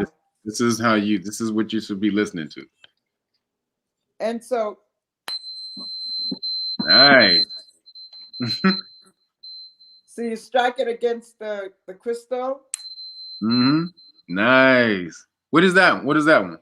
This is C. It's 4096 hertz. They call it the angel tuner. It's 496. Is that what it says on there? Yeah, 4096. Yes. 4096. Okay, nice. In C. Yeah, that high C. Yes. Mm-hmm. Feels great. Best feeling ever. I gotta get that one to 432 hertz. Yeah. So this is 639 and 432. 639 and 432. Mm-hmm. super high frequency. This is super high. Wow. Now you see, Monday programs, we don't mess around here. We want you to learn. We want you to have an understanding about ancient technology, because this is our ancient technology. This is a lady. Let me show you her work. Ooh, I'm going nice. to turn my light up for a Man, look second. at that. I want to show you What's up? something. Look at this. Man, look at that. She uses fiber optics. Nice. Oh, that's And dope. I got to send you her information. Yes, you do. You sure do. Oh, that's off the chain. Look at that. So she uses the fiber optics to send the frequency through the crystals. Because, you know, light travels with information. Yeah, absolutely. Man, look at that. I love the 7 on it, though, too. Oh, yeah, yeah. That's me. Me, too. I'm born on the 7th. Oh, what? Oh, come on, Karen, stop. Wow. This is why it had to happen, because I'm born on the 16th, 6 and 1 and 7. Yep. There it is. Wow. I'm definitely going to give you her information, you know, Yes. for sure. So the other thing, people in the chat saying, ooh, they could definitely feel that. Brother Kevin can tell you where you can, I don't know, do you sell the tuning forks, Brother Kevin? No, I got those off of Amazon. So you could go to Amazon. Yeah, but don't buy the individual ones. Don't buy the ones in the box. Sets. Yeah, because those aren't tuned right. So you got to buy the ones they sell individually, and those will be like that. Yeah. Or like this. Yeah. Yeah. Mm-hmm. Okay. I want to talk to you about is it called Dragon Moor? Dragon, the Dragon Wars. Yeah. Yeah. Can we talk a little bit about that? So anybody who really wants to do the full breakdown, on my YouTube channel, there's a documentary I did called Face of the Dragon. And so that breaks down the whole history of Dragon Moors and Phoenix Moors. It has its own playlist. So just go to playlist and then you can see it right in the playlist, Face of the Dragon. But basically the Dragon Moor and the Phoenix Moor just comes from history, from our history as Moors. And so the dragon part of it, dragon being the etymology of the word dragon, being clear sight or eye. And so anybody who was considered a dragon was somebody who had to be enlightened. So, but they took that history, the people who've taken over, they took and twisted and flipped it and made it into some scaly reptilian beast that, dripping, oozing saliva and fire out of its mouth. But the fire also represents anything that you see with light, represents knowledge, represents higher consciousness. So the dragon fire represented knowledge. But the reason that it got superimposed with us is because in the evil part got superimposed with us is because in the medieval times, the Crusades, when the Crusades were happening, there was somebody, this guy called Sigismund von Luxembourg, and he started the Order of the Dragon. And so he was a noble Christian. He was a Christian noble. Started this Order of the Dragon, which is a Christian order dedicated to wiping out the Moors, or what they call the infidel, or the Saracens at that time, which was us. So the Order of the Dragon, the symbol of the Order of the Dragon was the dragon with its tail wrapped around its neck, basically the dragon killing itself. So, the dragon was us. They were the Christians trying to kill the dragon, which is why if you go look at old depictions of St. George of England, that he's stabbing a reptilian all the time when he's trying to save the Caucasian damsel in distress. When he's saving her, he's always killing a reptile or a dragon or something like that. That's because the reptile or the Moor required tribute. And so usually it would be the woman. It would be their women, the Caucasian or the Christian women and kids that they would require as tribute. So St. George stabbing and killing the dragon was him defeating the Moor and taking back his woman. But so that's how the dragon Moor side of the game got, or we got superimposed with the dragon Moor. That's in America. That's in in the Western world. In the Eastern, as far as China, we were the golden dragon. The gold dragons are the enlightened people. They're the creators. They're the god. And so anyone in the line of the dragon is considered royalty. You're noble. That's who are the noble people in China. The descendants of the dragon. So the dragon really represented enlightenment, basically, because again, dragon means clear sight or eye. But when it got to the Christian Western world, because we were enslaving them through the Islamic slave trade, we were require all the Christian kids and women. When we rolled through there, for thousands of years, this was happening. So ultimately, eventually, if you oppress somebody for that long, they're gonna see you as some type of demon or some devil.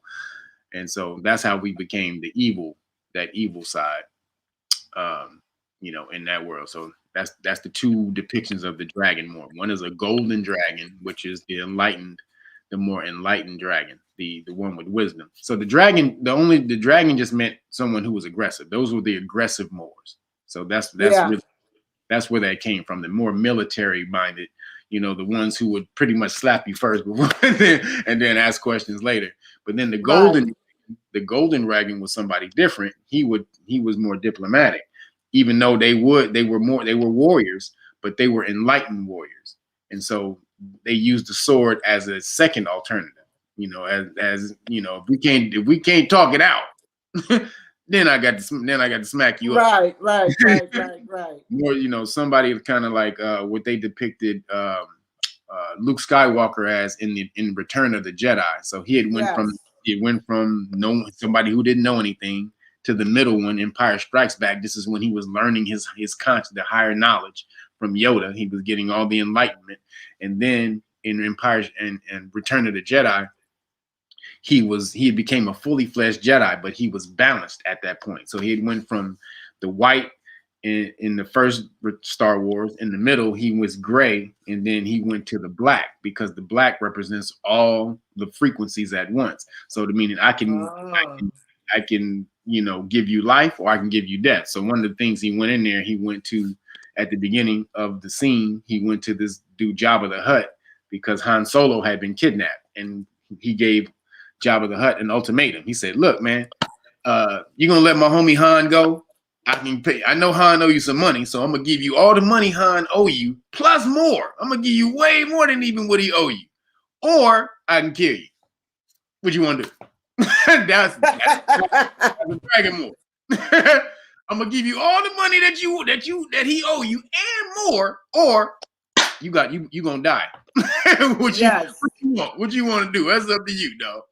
And so that was the dragon Moor. The Phoenix Moor was more, they were the scholars and the artists and philosophers and stuff like that. They were, they were more apt to the higher consciousness and wisdom from the jump, and they, saw fighting as a very, very last alternative.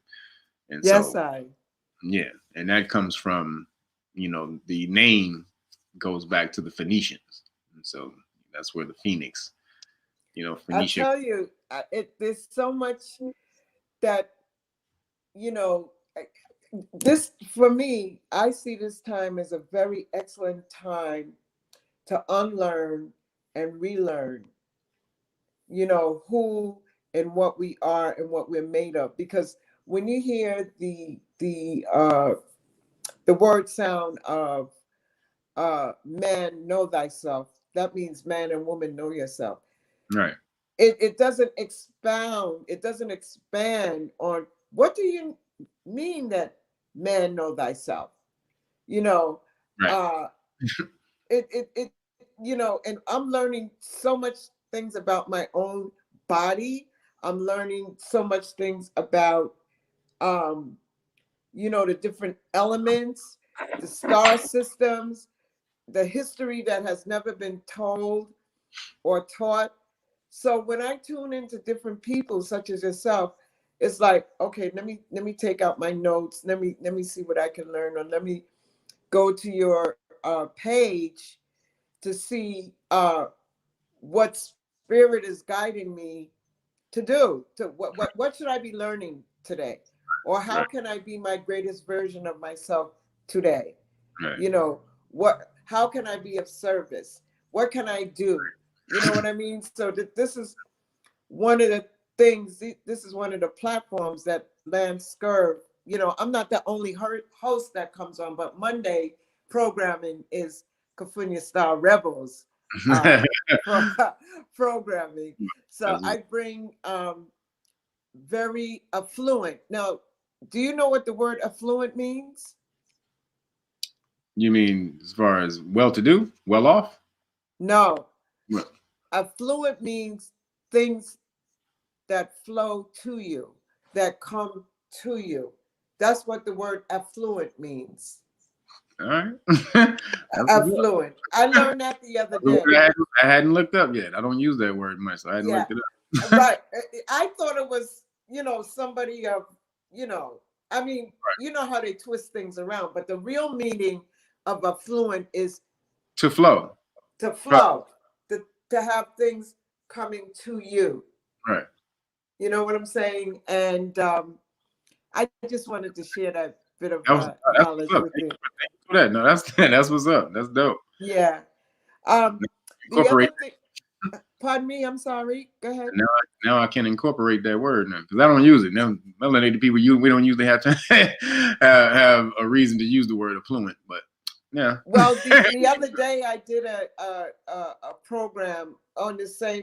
It was last strong Monday, and I said, well, I'm incorporating this word affluent because when you're vibrating on a certain frequency, as you know, you don't have to really necessarily go out and get. I mean, it's only if you want to go out and get. But when you're vibrating on a certain frequency, certain information, okay, comes to you because you're seeking, you know, that information. What you're seeking is also seeking you, Right. you know? So everything being a frequency, information is a frequency. Exactly. Everything is vibrant. If once people get that, you will start to unlock the secrets of the universe when you understand that everything is frequency and vibration, energy, frequency, and vibration, and including information. And when you are receiving information, all you're doing is tuning into that frequency. You're harmonizing with whatever frequency that information is on. It has a definite vibration and frequency, just like channel 15 or channel 7 has a frequency that you have to turn to receive that. So does any type of information. It has a certain definite frequency that if you hit that frequency and vibration, you will start to receive all of the information that is on that channel. And so that's what channeling information, that's literally what that means. Once you tune to that vibration, the information starts to flow through you. Yes. Just comes. Yes. It's like when you're thinking of something, the vibration, the thought is a frequency. And so whatever you're thinking, it goes out into the quantum field, and the experience comes back to you as an emotion. Right. Yeah. So I'm learning. Yeah. That's right. I want to touch on the fabulous classes that you have for people to learn about self-governing. I'm going to take another nature call, and you go ahead and flow. What you want me to tell? What you want me to tell him? Okay, What's the okay.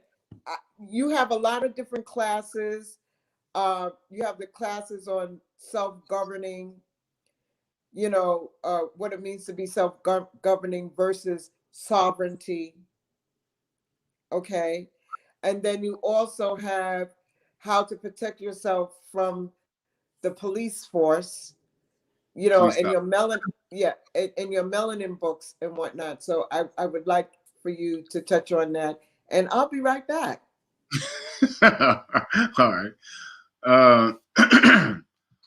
Well, yeah, there's sovereign. There's a sovereign movement, and then there's, that can be with many type of people. You got the Caucasian people who are doing the UCC and what they patented the Patriot movement, or then you have Moors. You have the Moors also doing that to regain their Aboriginal or their Moorish status. Then then there's also the Aboriginals who were indigenous to the land, and then that's another movement. And so then some of these are all combined.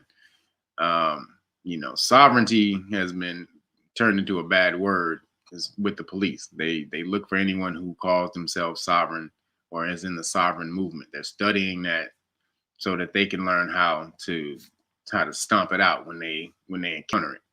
So you don't want to be called sovereign for a couple reasons, because truly a sovereign is the true sovereignty comes from the collective will of the people. So by yourself, you being sovereign by yourself means nothing.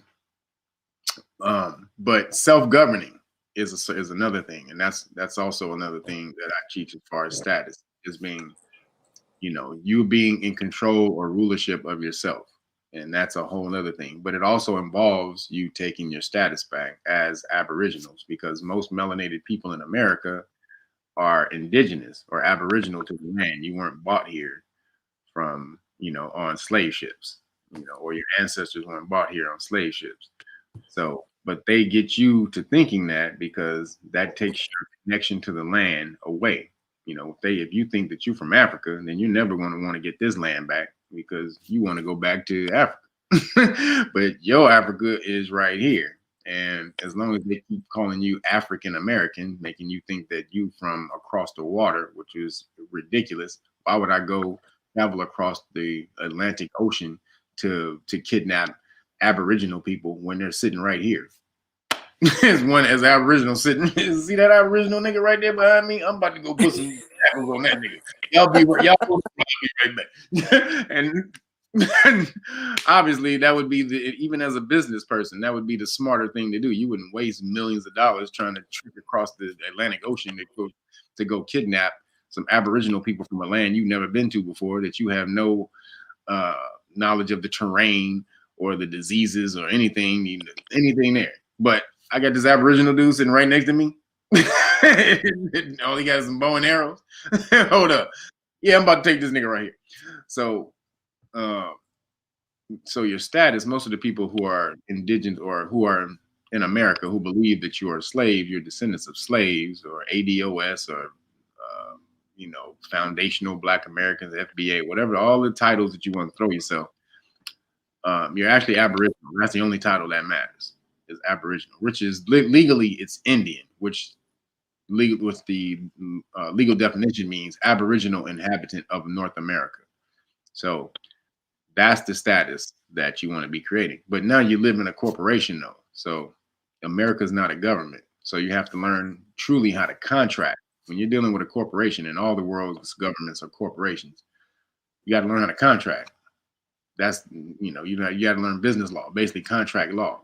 Once you do that, then that's when you will start to be able to separate yourself from the system, or really use the system, because contracting is a good thing. You want to contract, you just want to contract on your own terms. So, right. And so what I teach is just for you to be able to have 1 foot in and 1 foot out, and that's all contracting.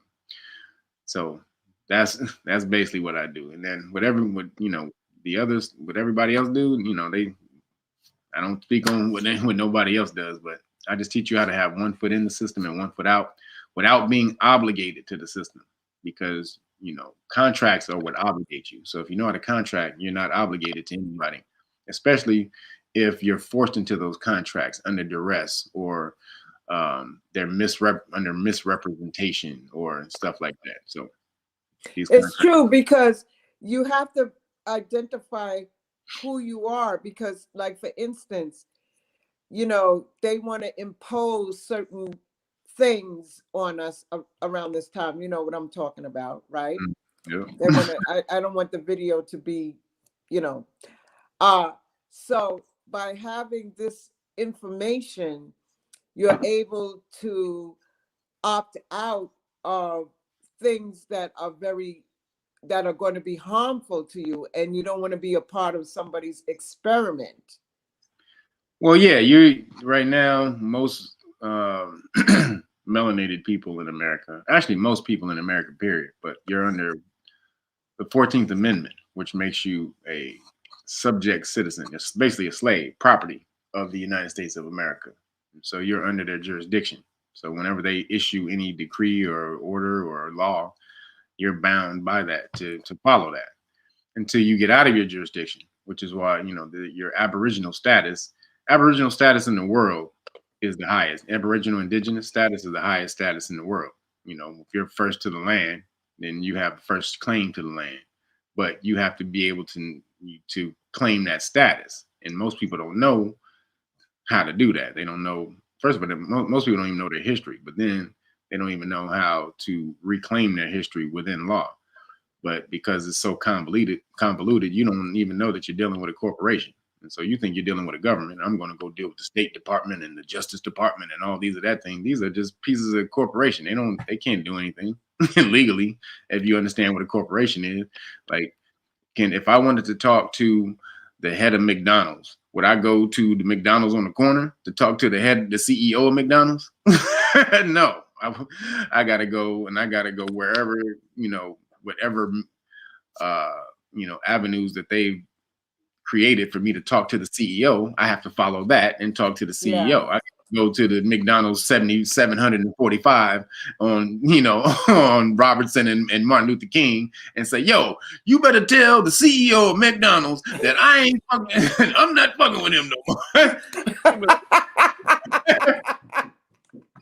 what are you talking about?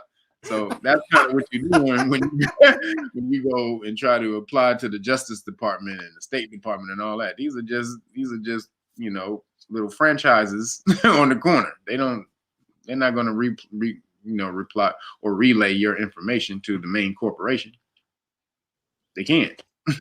So, Kevin, how long, basically, if someone was interested in, you know, learning how to disconnect, or not disconnect, but have one foot in and one foot out, you know, what is the process? How long does that take? As long as it takes you, you know, to study, you know, people, see what I don't just, you know, I don't teach you just to fill out paperwork and just send it in. I teach you the law. My whole goal is to get people to learn the law.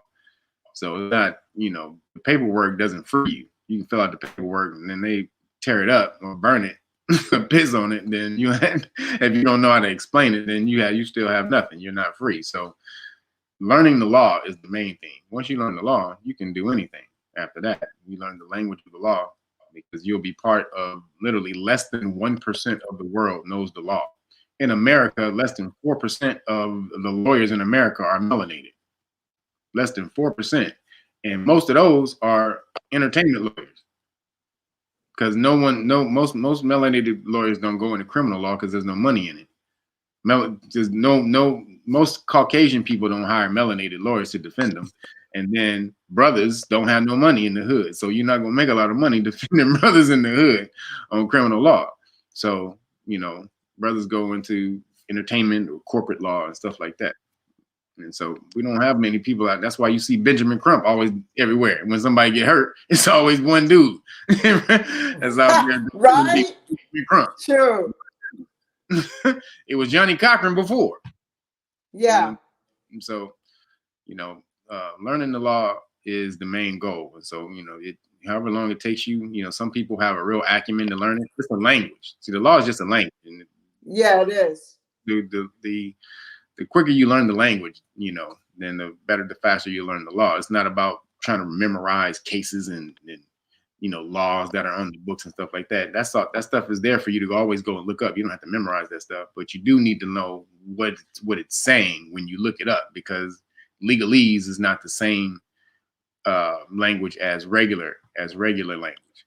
So, like just an example, the word appear in regular language means to be seen, but in law, the word appear means to formally submit yourself to the jurisdiction of the court. So, if you sign when you get a ticket on the street from a cop, a traffic ticket, it's actually called a notice to appear. So when you sign it, you're giving over your jurisdiction to the court immediately, right there at the stop. You don't even know that. So that's what I mean by you need to know the language of the law. You think, oh, I'm signing this thing that means I'm just supposed to show up to court. No, you're signing something that means, yeah, you better show up to court. But when you show up to court, we are already able to tell you what to do because you signed over your jurisdiction to us already. So it's just a formality. Whatever we tell you to do at that point is just a formality. It's a show for the books because we can basically tell you whatever the hell because you've already given your jurisdiction. So that's what I mean. So learning the law, it'll however long it like a language, like you said. I know it. I agree with you. It is like a language. And if people in the chat are interested in learning the language of the law, where can they go to? Do they go to Patreon to learn? Oh, for the status, so status classes, or the police stop law classes. I also do excuse me, every Sunday I do police stop law classes where you need to know just how to interact with the police when they first engage you, because 99% of the bad stuff that happens with melanated people at police stops can be wiped away if you know how to engage the police at the very first time they come up to you. So they walk up to you. Police officer can talk to anyone they want. They have the right to do that. They're regular citizens just like anyone else. However, to institute a criminal investigation against you, they have to have reasonable suspicion. And so you're supposed to ask them that when they walk up. Do you suspect me of committing a crime? And if they can't articulate what crime they suspect you of committing or having committed or about to commit, then you have the right to walk away. It says that in the Supreme Court case. It says if an officer cannot articulate a crime or anything that the individual has done when they engage or encounter an individual, the individual has the right to ignore. It literally said ignore the police and go about his own day and go about his way, the individual's way. It said ignore him. You can literally talk to him. Now that's not a good idea to do if you're melanated. Caucasian people can ignore the police without something happening, but the principle is still the same. You don't have to talk to him. I wouldn't advise walking away from him, but what I mean by that is, just the whole point of it is you have power when the police walk up to you. They have to follow rules. And if you know the rules that they're supposed to follow and voice those rules, especially on camera, then they have to follow them, because then they got to go back and explain why you didn't follow this rule which was clearly stated to you that you're supposed to know. Why did the citizen know this law and you're supposed to know this law and you're enforcing it? So they get in way more trouble when that happens. And so that's kind of what I teach, is how to engage with police. Also, I created these police stop law package, so this is the Know Your Rights manual. You guys can see right there. This is the Know Your Rights manual. So this has, the things that you can do, or what to say to police when they walk up to you at a police stop. This is the public official bond. There you go. Public official bonds. And so this is when a police officer violates your constitutional rights, they have something called a surety bond, basically like police insurance. And so it's tied to their oath of office. It's tied to their oath of office. So when they violate your constitutional rights, they lose that bond. So what happens is when they violate your rights, you can place a lien, something called a lien or a claim on this bond, and a police officer cannot work the day you file that lien on their bond. They can't work. So most of the time, when a police officer wrongs you, you go file a complaint, then you try to sue them, and that takes about a couple of years, and they still able to work for a couple of years and get money while the whole time they railroaded you, and they able to do all that. So if you file a claim on their bond, though, they can't work immediately. The law states that a police officer cannot work without a bond. So if you place a claim on it, that bond is in question. Now there's an investigation that goes on, and so they can't work until that investigation is done. That's how you can get back at them right away. And so also at the police stops, because most people don't know the law. So I basically created these. This is something called the constitutional rights card. So I got this idea from immigrants. When immigrants come over here, immigration lawyers give their clients something called a know your rights card. And so that's because they don't speak English. And so they can hand this to the police officer that tells them, yo, I don't speak English, I'm an immigrant, blah, blah, blah. All their rights and everything that they're supposed to tell the police officer is on here. So the police officer or the public official knows who they're dealing with. I looked at this, I'm like, why don't we have anything like this for melanated people when we're dealing at stops? That had made no sense that we don't have nothing like this. We don't know the law. We've been getting our asses beat for 50, 60, 70 years. But how come we don't? Huh? And killed. And so we don't have something as simple as this, just to be able to hand the police officers and shut the hell up. Because you don't have to talk to police. You can just hand them something that says what you want to say and shut up. So I was like, all right, so I made this. But then also police officers, when they do wrong you, they get off most of the time because they have something called qualified immunity, which basically means a police officer, if they wrong you while they were in their official capacity as a police officer, they get off basically because the law assumes that they wronged you in good faith. But there are also laws that state that if they knowingly violate the law, they lose their qualified immunity, which is mostly what they do. So I created the qualified immunity notice card. This is a card right here, so that you can hand them both these two cards. These are two cards that go in your wallet, and you sign them on the back. And so you hand them these two cards, and this is called the qualified immunity actual notice, and you keep this. There it goes. You keep this in your car. And so this has all the Supreme Court or the law cases that tell the police officer they lose their qualified immunity when they violate your rights. So you hand them this stuff at a police stop and you just be quiet. And you sit back and you let them read this and you be quiet. This has all the rights and laws and everything that will happen to a police officer, the remedies, the violations that will happen to them if they violate your rights. And so this is called the police stop law package. All of this together is a police stop law package. So, Brother Kevin, created all of this to give y'all. Yeah. Does that come with the book that you also? Oh yeah. So yeah. That's a package. But this is the melanin research book that I was talking about, the research they did for the last 114 years on you.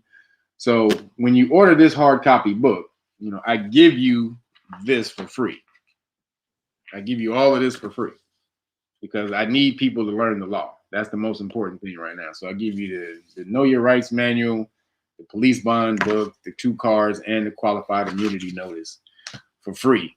Also, you get the alkaline. This is an alkaline cookbook for all of y'all who need to be in this row world. You need to be healthy and get your alkaline diets on. So you also get that. So all of that. This is the dessert. I call this dessert. This is vegetables. So I'll give you the vegetables if you order dessert.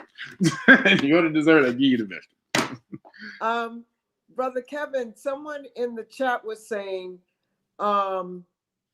their badge justifies any acts. That's not true. No, it doesn't. Absolutely not. That's why you need to learn the law. See what I'm saying? This is stuff. You need to learn the law. I've been studying law for 25 years, close to 25. Wow. That's amazing. Yes, I mean it's I can't tell people how awesome it feels to know the law. It's a utopia. When you know the law, and this is why lawyers and all these, they feel like they're higher than most people because they know they're part of the literally less than 1% of the world who actually knows what's going on. And so when you know, no one can force you to that land. You have to work to get there. But when you're there and when you know the law, like, you hear the people in the police stop law class, and when they, I don't talk a lot anymore. Most of the time now, a lot of times they'll take over and like, oh, he wasn't able to do that. That wasn't reasonable suspicion right there. He can't go in his pockets. He can't do that. And that's because they didn't know any of this when they first started, but now they start so much, it just starts to come out, and it feels so good when you notice and a police officer cannot harm you now because you know the rules they're supposed to follow. Like, but you're scared because you don't know that the police officer has rules they have to follow. You think that this dude can do or this woman can do anything they want because they have a badge. Because they got a badge and they got a gun on their side. And that's absolutely untrue. They have so many rules that they got more rules they got to follow than you. Somebody in the chat said, just make sure they don't shoot you before or while reaching for your cards to show them. Well, that's why when they say, do you got ID? Then when you're already reaching, they're thinking you're reaching for your ID. You pull out that card. Yeah. That's what you pull out. You don't pull out an ID. You pull out your constitutional rights card. You don't have to show ID if you have not committed a crime. Just so y'all know, when the police walks up and they ask y'all for your ID, if they can't prove that you committed a crime or they can't articulate a crime that they suspect you of committing or about to commit, you don't have to give them no ID. But most of y'all do that anyway because you're so scared. Y'all think the police is going because you don't know the law. Right. You don't know the law. Police cannot force you to give them your ID unless you committed a crime or they suspect you of committing a crime. But they have to articulate, they have to tell you what it is that they think that you were doing that led them to believe you were committing or about to commit a crime. And if they don't, and that's why you always pull your phone and your cameras out, because right now that is your weapon against Popo, because everything now that they catch on camera, they get reprimanded for, especially if it's blatant enough, if it's egregious and blatant enough. Like if you catch them just blatantly violating the law, they get smashed on. And believe it or not, you win more often than not. Those qualified immunity cases, you only hear about those because those are ones that make it to court. But the people who win these, when they sue the police officers, those cases don't make it to court because they settle in court. And one of the stipulations is that you admit no wrongdoing of the police. So that's why you never see it. It seems like the police are always winning when they beat your ass in qualified immunity cases. That's because when you sue and you win, that doesn't go in the books. But it's people, man, they have something called police brutality bonds. Most people don't know. Police officers, the police forces, they buy bonds at the beginning of the year, police brutality bonds, because they know that the police are going to commit some type of police brutality. So they buy these bonds in order for when you come and sue the city, then they pay for them with these bonds. And Wall Street makes $1 billion a year off of these police bonds. Billions, not 1 billion. Like some police forces may spend billions. $1 billion a year on just police bonds. So Wall Street is cleaning up, which is why you'll never see the police getting better, because Wall Street is making way too much money off police brutality bond, off of police brutality. When the police beat your ass, the city has to go buy a bond for that, and the Wall Street broker who has to handle that bond gets paid a fee to deal that bond. So why in the hell would they stop beating your ass if they get paid for it? So damn, have to. Somebody said it sounds like prison for profits. That's exactly what it is. But it's beating your ass for profit. It ain't prison. Prison out on the street. It's just you and you getting your butt kicked. Wow, Kev. I'm just really very, very thankful for you taking the time out to be with us on this Monday programming. And Absolutely. in closing, two things I want to talk about: your apparel. You know how people can get your apparel, your T-shirts, etc., and how people can join the classes and whatnot. The information is in the chat, but the best way to contact you is through email, or what is the best way? Email. Yeah, realnagas@gmail. So realnagas@gmail.com. And also realnagas.com, period. This is for, turn it this way. Damn. Oh, there it is. So there it is. Realnagas.com. And that's for if you want the gear or the police stop law package or any of the other information. Also do one-on-one consultations and stuff like that. So all of that stuff is on there. You can also buy this police stop law package by itself. And so just so you know, I would actually make more money if I sold you the law package, the police stop law package by itself. But I want you guys to actually have, I need you guys to learn the law. So I'm willing to give this to you for free if you buy this great book of melanin research. So that's at realnagas.com. Y'all gonna have to learn the law. That, regardless if you know it now or not. Right. When they start really putting the smash down with this new laws that they got coming out, because you're in a new world now. You're in the post-COVID world. So it's gonna be major laws coming down on your ass. And if you don't know the law, you're gonna be seriously jacked up. It's not going to be good for the people who've been apathetic to the law. You know, you had that thought in your head, man, I should study some of this law some of the time. But then you had that thought, and then you just went on and started doing some other stuff. That's gonna come back and bite you in your ass, because that was the universe trying to tell you. When that stuff like that happens, the universe is showing you something real quick. And when you kick the universe, you kick the universe to the side and be like, nah, I'm good. I'll handle it later. Oh, the universe, all right. Universe, when you smack you like that so that you'll know. So any of y'all who don't know the law, you're gonna have to learn it. And it's life or death that you learn it. Your kids should know the law before they walk out of the house and be playing. So when the popo roll up on them, they're able to handle themselves, you know, without you being there. You know, they should know whenever they see the police, pull out your phone. You should buy your kid, if your kids are young, buy them body cams, teach them how to turn that body cam on. I mean, there's never too young to start learning this type of stuff. There's a video of a brother in Venice Beach, and him and his little brother. The one brother's maybe 20, 22, and his little brother is like 11 or 12, and they're out there killing the police with the law. I mean, this one brother, big brother is saying it, and then he points to his little brother and says, "What does this mean?" Boop, boop, and the little brother goes, "Yeah, that's law." Boop, boop, boop, boop, boop, boop, boop, boop. I'm like, whoa! And that's how we need to be. That the big brother and the little brother, and that dude, and like I said, the big brother was only in his early 20s, and so you want to know the law like that when you're in your early 20s, but to teach it to his little brother like that at 11, think of what a little dude is gonna be when he get 22. He gonna be a lawyer. He gonna be he gonna be so ill in the law at 22. No one be able to touch him. So that's where can people see that video? Man, I don't know. It's brother teaches cops the law on Venice Beach. If you type that in like YouTube, it should come up. You know, young guy schools police in law on Venice Beach. Make sure you put in Venice Beach though, because it happened at Venice Beach, and it should come up. And man, it is a great video to see that little kid with his older brother and just killing these police officers. I'm like, man.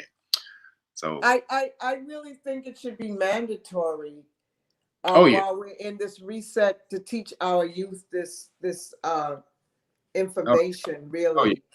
And No better time to learn it than right now. You're sitting at home doing nothing. They have no other time, better time to learn this stuff than right now. If you don't learn this stuff right now, when they start the world back up and they really start implementing all the bullshit that they've been putting in since in the lockdown, that's when the world starts moving, then you're gonna start to see all these damn laws and shit that they've been sliding in when you've been sitting around watching TV and WandaVision and all the rest of this bullshit. So you need to be learning this right now. They're trying to. As long as they got the world locked down, they have it locked down because they don't have it fully under control yet. right. They don't have it under control yet. When they get it under control, that's when they're gonna be like, all right, we can go back, y'all. So while they don't have it under control, you need to be doing what you need to do so that they don't gain full control over you. They gain control over you at all. You know what I'm saying? Teach your kids this stuff, man. Make sure they're armored up when they walk out of the house with this law. There should be a suit of law. That they walk out of a shiny armored suit of law that they walk, putting on your full armor, a vibranium suit of law. Like, yo, touch me if you want to. See what happens. I like that. The vibranium school of law. So you teach private classes as well. Let's say if people were interested in coming together. Let's say some people on in the chat room say, "Oh, I want to get with Brother Kev. I have about 10 people that, you know, is interested, or 5 people." Do you do small classes like that? Or do they just... No, not right now. I do one-on-one, like if you want like a one-on-one consultation, or, you know, if you studying the law and you want to actually, I just one-on-one consultations can be anything that I talk about on my channel. You can do one-on-one consultations with that, or it could be strictly the law. But so through the Patreon, if you take the classes are pre-recorded. So on the Patreon, so you can just go on there and watch them at your own leisure. But then also with the classes comes consultations. So if you watch the classes and then you get a consultation. And so that's how we. And so, you know, it's something that, you know, I learned early on, like a long time ago, over 20 years ago, and didn't understand really why I learned all this law that early. But now I see why. I mean, I used it a lot, you know, as far as getting out of, you know, tickets and stuff like that. But, you know, I'm more about the big picture, you know. And so I was, you know, man, I learned all of this stuff. like I really learned the law. I dove into it. I was in law libraries and photocopying law books that I wasn't supposed to photocopy in the law library, and taking books that I wasn't supposed to take out of the law library. And so I was really mashing and didn't understand what it was all for. But obviously now this is what it was for, because they're about to try to implement major lockdown laws on you right now. And if you don't know, you know, if you're not familiar with this legal system and the law, you're going to be sorry. I'm sorry. You're going to be asked out. They have it's most people don't even know you can't sue a vaccine company. It's illegal for you to. It's against the federal law for you to sue a vaccine company. Most people don't know that. So they force these vaccines on you, and something happens, you can't sue because you died or your family member died. It's against the law. You know, so you know, the only thing the recourse that you have is before they take it. before that stuff goes in your body. They try to slide them nanos up in you. Brother Kevin, somebody was saying, thanks for the info. I'll order the Melanin book, but I'm on the other side of the Atlantic. You ship worldwide? Yeah, but overseas it costs a little bit more. So let me know if you're overseas, because then you have to send the shipping fee. So like I just shipped a book to England. It was $78. So just so y'all, just to let y'all know kind of where we at with it. Yeah. Wow. Let me see. California. Oh, thanks for the love. Thank you for the love, Queen Morant. Thank you. And I thank Brother Kevin here. I mean, it's like a dream for me. I said, I gotta get this brother up. Gotta get this brother on my show, man. And to realize that you're number 7 too. Yeah. Like myself. Well, This I'm is born. divine. This is I'm born on the 7th, but I'm actually a 9. My spiritual, my soul number is 9. So I'm actually the 2 numbers. I'm actually the 9 and the 7, and wow. which is creation and then completion. So 7 is completion, Wow. 9 is creation. So I'm actually both of those numbers. But you can go on the Gematria calculator, like type it in, type your Gematria calc in the Google, and it'll come up the Gematria calculator, and just go in there and put in your full name in the Gematria calculator, and it'll tell you what your number is. It'll tell you what your number is. Wow. And I'm going to ask you, how do you spell that name, Gematria? Hold on. Gematria. Let me get my Yeah. pen and paper. Spell it. For those people who want the Patreon, just who want the status classes and the police stop law classes, that's patreon.com/real Nagas. And then for the status classes, you just sign up to the level of the status classes, and then or the police stop law class too. Sign up to either one of those levels and you get the classes. But so Gematria is GMA excuse me. GMATRIA. Gematria. Okay. Folks in the chat. Oh, thank you. My people are up on it. They put the spelling Yeah. of it in there already. Give thanks. Give thanks. There's a dude on YouTube who became kind of famous, kind of doing it when he was putting in the Kobe thing happened. He was doing the Gematria numbers behind Kobe. Gematria Affects Sports. I think that's his channel. So you can learn a lot more about Gematria from that cat. But go to the Gematria calendar if you just want to know, because that's all he's using when he's doing it. He's doing the Gematria calculator. So you can just go to the same website he goes to and use it yourself. Type in your name. Kobe Bryant was also a 9 too. Wow. Mm-hmm. Whew. I tell you. I'm deeply moved by you being with us this evening, my brother. I thank you. I can't thank you enough. And we have to do like a part 2. Let me know on this, because I know you have a vast knowledge of information that will help others, and I know that's what your mission, one of your missions is to help others become the greatest version of themselves and to empower their birthright, their earthright. You're all God.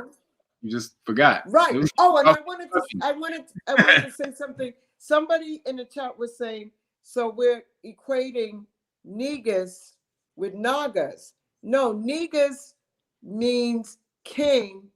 Nagas means God. Yes. Got that, people? All right. So are there any last words that you would like to impart to the audience? Man, I just want to say thank you guys for having me. And this information is meant for us. We've lost it, and it's coming back around. This is the time for it. We're in the new this information age. We're in this new air element. And so you need to take advantage of it. Don't sit back, don't rest, don't sit back in the house while we're on this lockdown and stay depressed and just think about all the negative shit that's happening. This is the time when you can remake yourself. This is the chrysalis. This is a chrysalis stage, meaning the cocoon. So when we're inside that cocoon, you remake yourself. And when you come out of this, you spread your wings. This is the time to be able to do that. So whatever you need to do, get on the Clubhouse, excuse me, start learning your law, learn your spirituality, get reconnected, get your tuning forks, meditate, do everything that you need to do to reharmonize and get back. And there you go. And get back in line and in harmony with the universe, because when your melanin is vibrating and in frequency, there's nothing that they can do to stop that. Again, that says that in here. Again, I'm trying to tell you, right in here, it says the reason for the civil rights movement was because your melanin was turned on. So think about if we all had conscious knowledge of how to do that, what we would be able to do. So Yes, I. that information is out there. Just be diligent. You know, the universe is with you, and it will keep feeding you, you know, the information that's already within you. It's just a remembering. So, you know, don't worry about it. You know, it's already within you. Just stay diligent, and the information will come back. Before you go, I would like Brother Lance to come in. He is the producer and the organizer of this channel. And Brother Lance, I know you were taking in all the information. And Brother Lance and to Kevin, you know, appreciate anytime you want to come on, Brother Lance will have you. Yes. Just set it up and just come on. You know, we're going to be pushing real hard and elevating the platform and, you know, making this like a mall of sorts where we have everybody come on in and share with everybody this wonderful information. I appreciate you. I appreciate you for all your study, all your hard work, and to just enlighten people. I learned something. And even though I don't have to right now deal with any cops in America because I'm in the motherland right now, it's still interesting for those who, it's still interesting for those who are still there and when I come there, because as a black man in America, I've had my run-ins and stuff like that. So this knowledge is really good to have. You know? Thank you, man. Thank you. Appreciate you having me on. Appreciate Definitely, man. All right. And you're welcome to come on anytime. You don't have to come with me. You can just reach out to Brother Lance if you have something that you want to promote and whatnot. He has a diverse audience. And I thank you once again for your time. Brother Lance, you already know what it is. I thank you so much. Thank you. And Brother Kevin, namaste. To you too. You know, and all of those good words sound power. Thank you. Appreciate it. Good night to the chat. You guys have a great night. Thank you. Thank all right. you. Thank you, brother. Brother Lance. Yes, my dear sister. Thank you. Thank you. Oh, so you're much. welcome. You're welcome. You know, I'm always and here. You know what I'm getting ready to do? I'm getting ready. I had a long day, my brother. So yes. No, I knew you did. I knew you did. And I was up too, and I was banging it out. I actually did a long video up on the anthill and came home and deleted it. So I was so mad. It was a good video. I got to do it again tomorrow. But I put up some good content. I've been writing the articles. Want everybody to go to LanceScurv.com. I'm starting to blog and write. I'm going to put actually the link, or actually you could find it in the description area below, the link for the to receive the updates when I put new blogs out. A lot of things happening there, the forum and everything. So we're gonna, have everything interconnected, and we're gonna drop information there. I'm gonna make Melanin Envy, the original one, Al-Kebulon News, and it's gonna be a straight news channel from hundreds of websites all over the world, instantly to go there, so you can just get a one-stop shop on your news. So actually, my forum on LanceScurv.com is going to be Melanin Envy. In actuality, it is that now, but I still have some tweaking to do. Now that's probably going to confuse you, but we're going to have it all straight.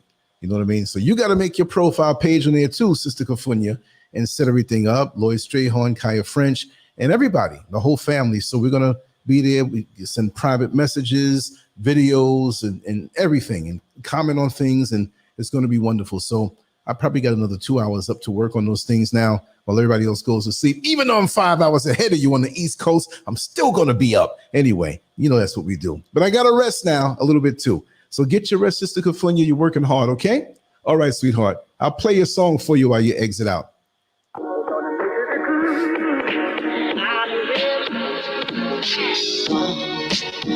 My Lord, it should have lost my love.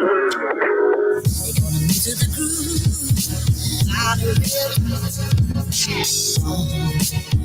My Lord, it should have lost my love. They gonna move to the groove.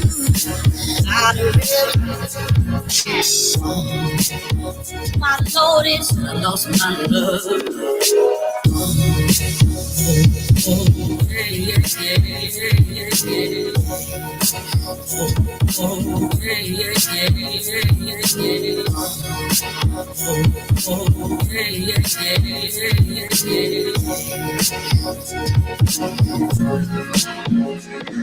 a few minutes after the music stops, I'm going to get on the conference line and talk with everybody. If you want to talk, that's the number to call, 407-801-7071. As a matter of fact, I have a pin code on there I have to remove, so just give me a second. I got to open it up. I spoke too soon. But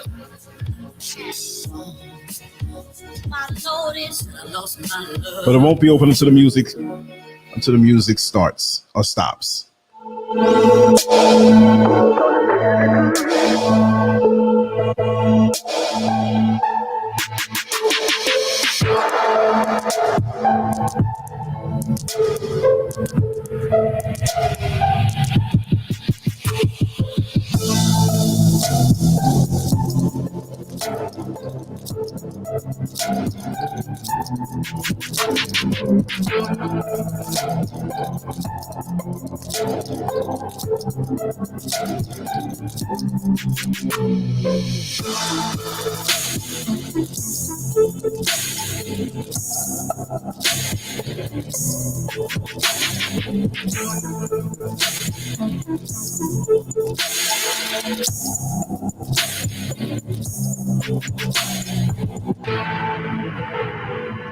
Okay, you can call that number from now. There is no pin code now. I removed it. I'll be there when the music is off. But if you want to start a conversation and just chat up with the family that is in the chat room now, we will be on there for a few minutes. I'm not going to be there for a few hours. When the music stops, I'll be there. But it's wide open. Just say hello. Mute yourselves. So the background noise that you have, if you're watching certain things on the computer, we don't want to hear it, especially at this late hour. But call that number and the line is open, and chat with the folks who are in the chat room watching the show with you. It's always a wonderful experience. 407-801-7071. Sprung that on you. Even if you want to come and listen, you don't have to say anything. Much love to Angie Love. We got to have a crazy show soon to make you just laugh. But just swing on in and say hi. It's definitely going to record, and I'm going to upload that. So just go in the room and say hi, introduce yourself. If a conversation goes on for a while and I go to bed after maybe 30 minutes, that's cool. You can keep on going for a couple of hours, you know, talk and laugh and fellowship. You know, that's the way we do it here. Brother Eric, thank you for the phone call. I'm going to give you a call. Maybe not tonight, but at some point tomorrow. At some point tomorrow. Oh, wait a second. No. We got to do it this way. I got to move over to my other board because I have so many songs in here and I got to reload them, but I got to play this during the live show. Good old days.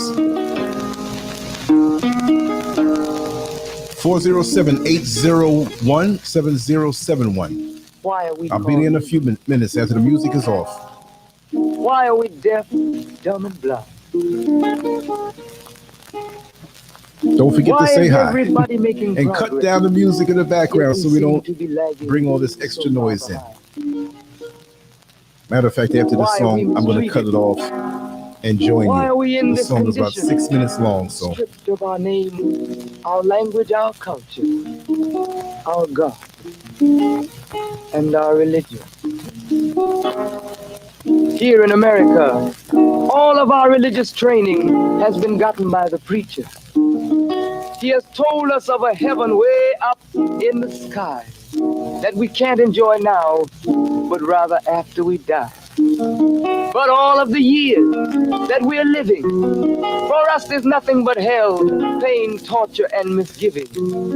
Yet the Bible speaks of a heaven filled with material luxury, which the white man and the preacher has right here, so we see. So my friend, take it for what it's worth. Your heaven and your hell is right here on this earth. So let's check back into history, which rewards all research and tells us plainly that before the white man gained entry to the east, he was living in the caves of Europe, a ravenous beast, eating juniper roots and eating flesh raw, till God sent Moses to civilize him and teach him the law. Then, following Marco Polo, an explorer, he gained entry into Asia and Africa. From China, he took silk and gunpowder. From India, he took jute, manganese, and rubber. He raped Africa of her diamonds and her gold. From the Mideast, he took barrels of oil untold, raping, robbing, and murdering everything in his path. The whole black world has tasted of the white man's wrath. So, my friend, it's not hard to tell. A white man's heaven is a black man's hell.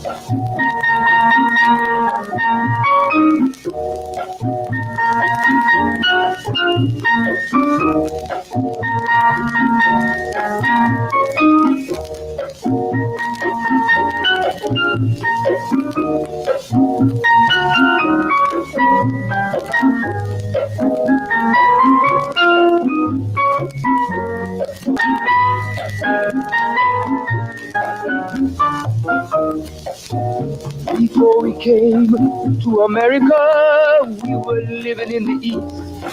By the Nile River, we were living in luxury, enjoying freedom, justice, and equality. We wore silken robes, slippers of gold. We were the wealthiest and the wisest people, I'm told. Now we are the poorest of the poor. Nobody wants us at their door. So, my friend, it's easy to tell. White man heaven, black man hell.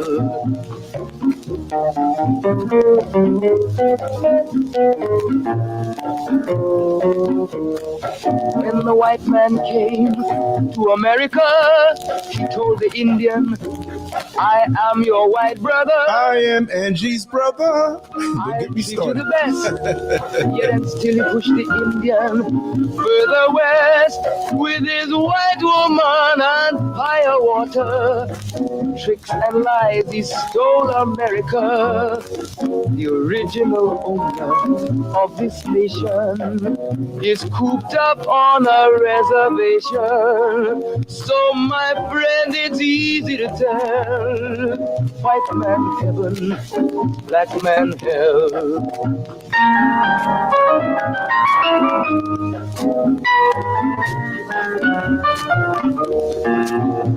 He needed someone to work the land. His back was too weak.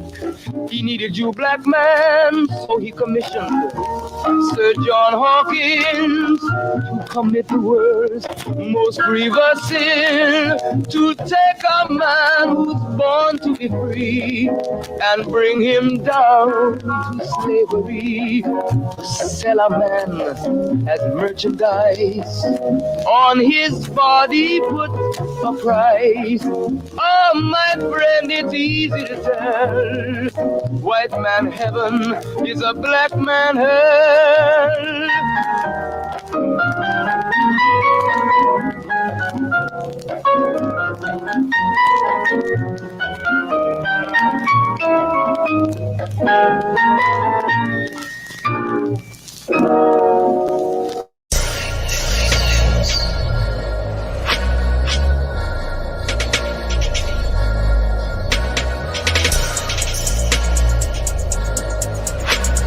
(407-801-7071). After these credits go up, I'm gonna call in and I want to just talk to everybody. I don't get a chance to always do that. Now do I? Want to hear from you.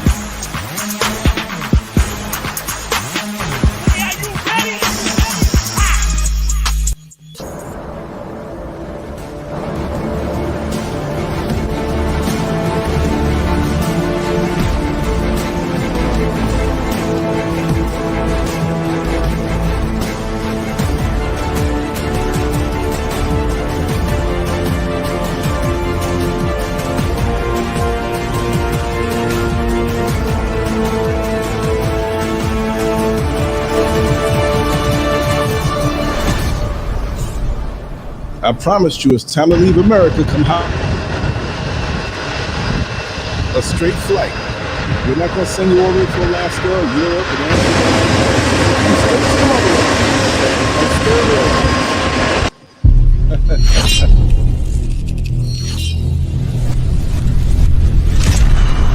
all right, y'all, call that number 407-801-7071.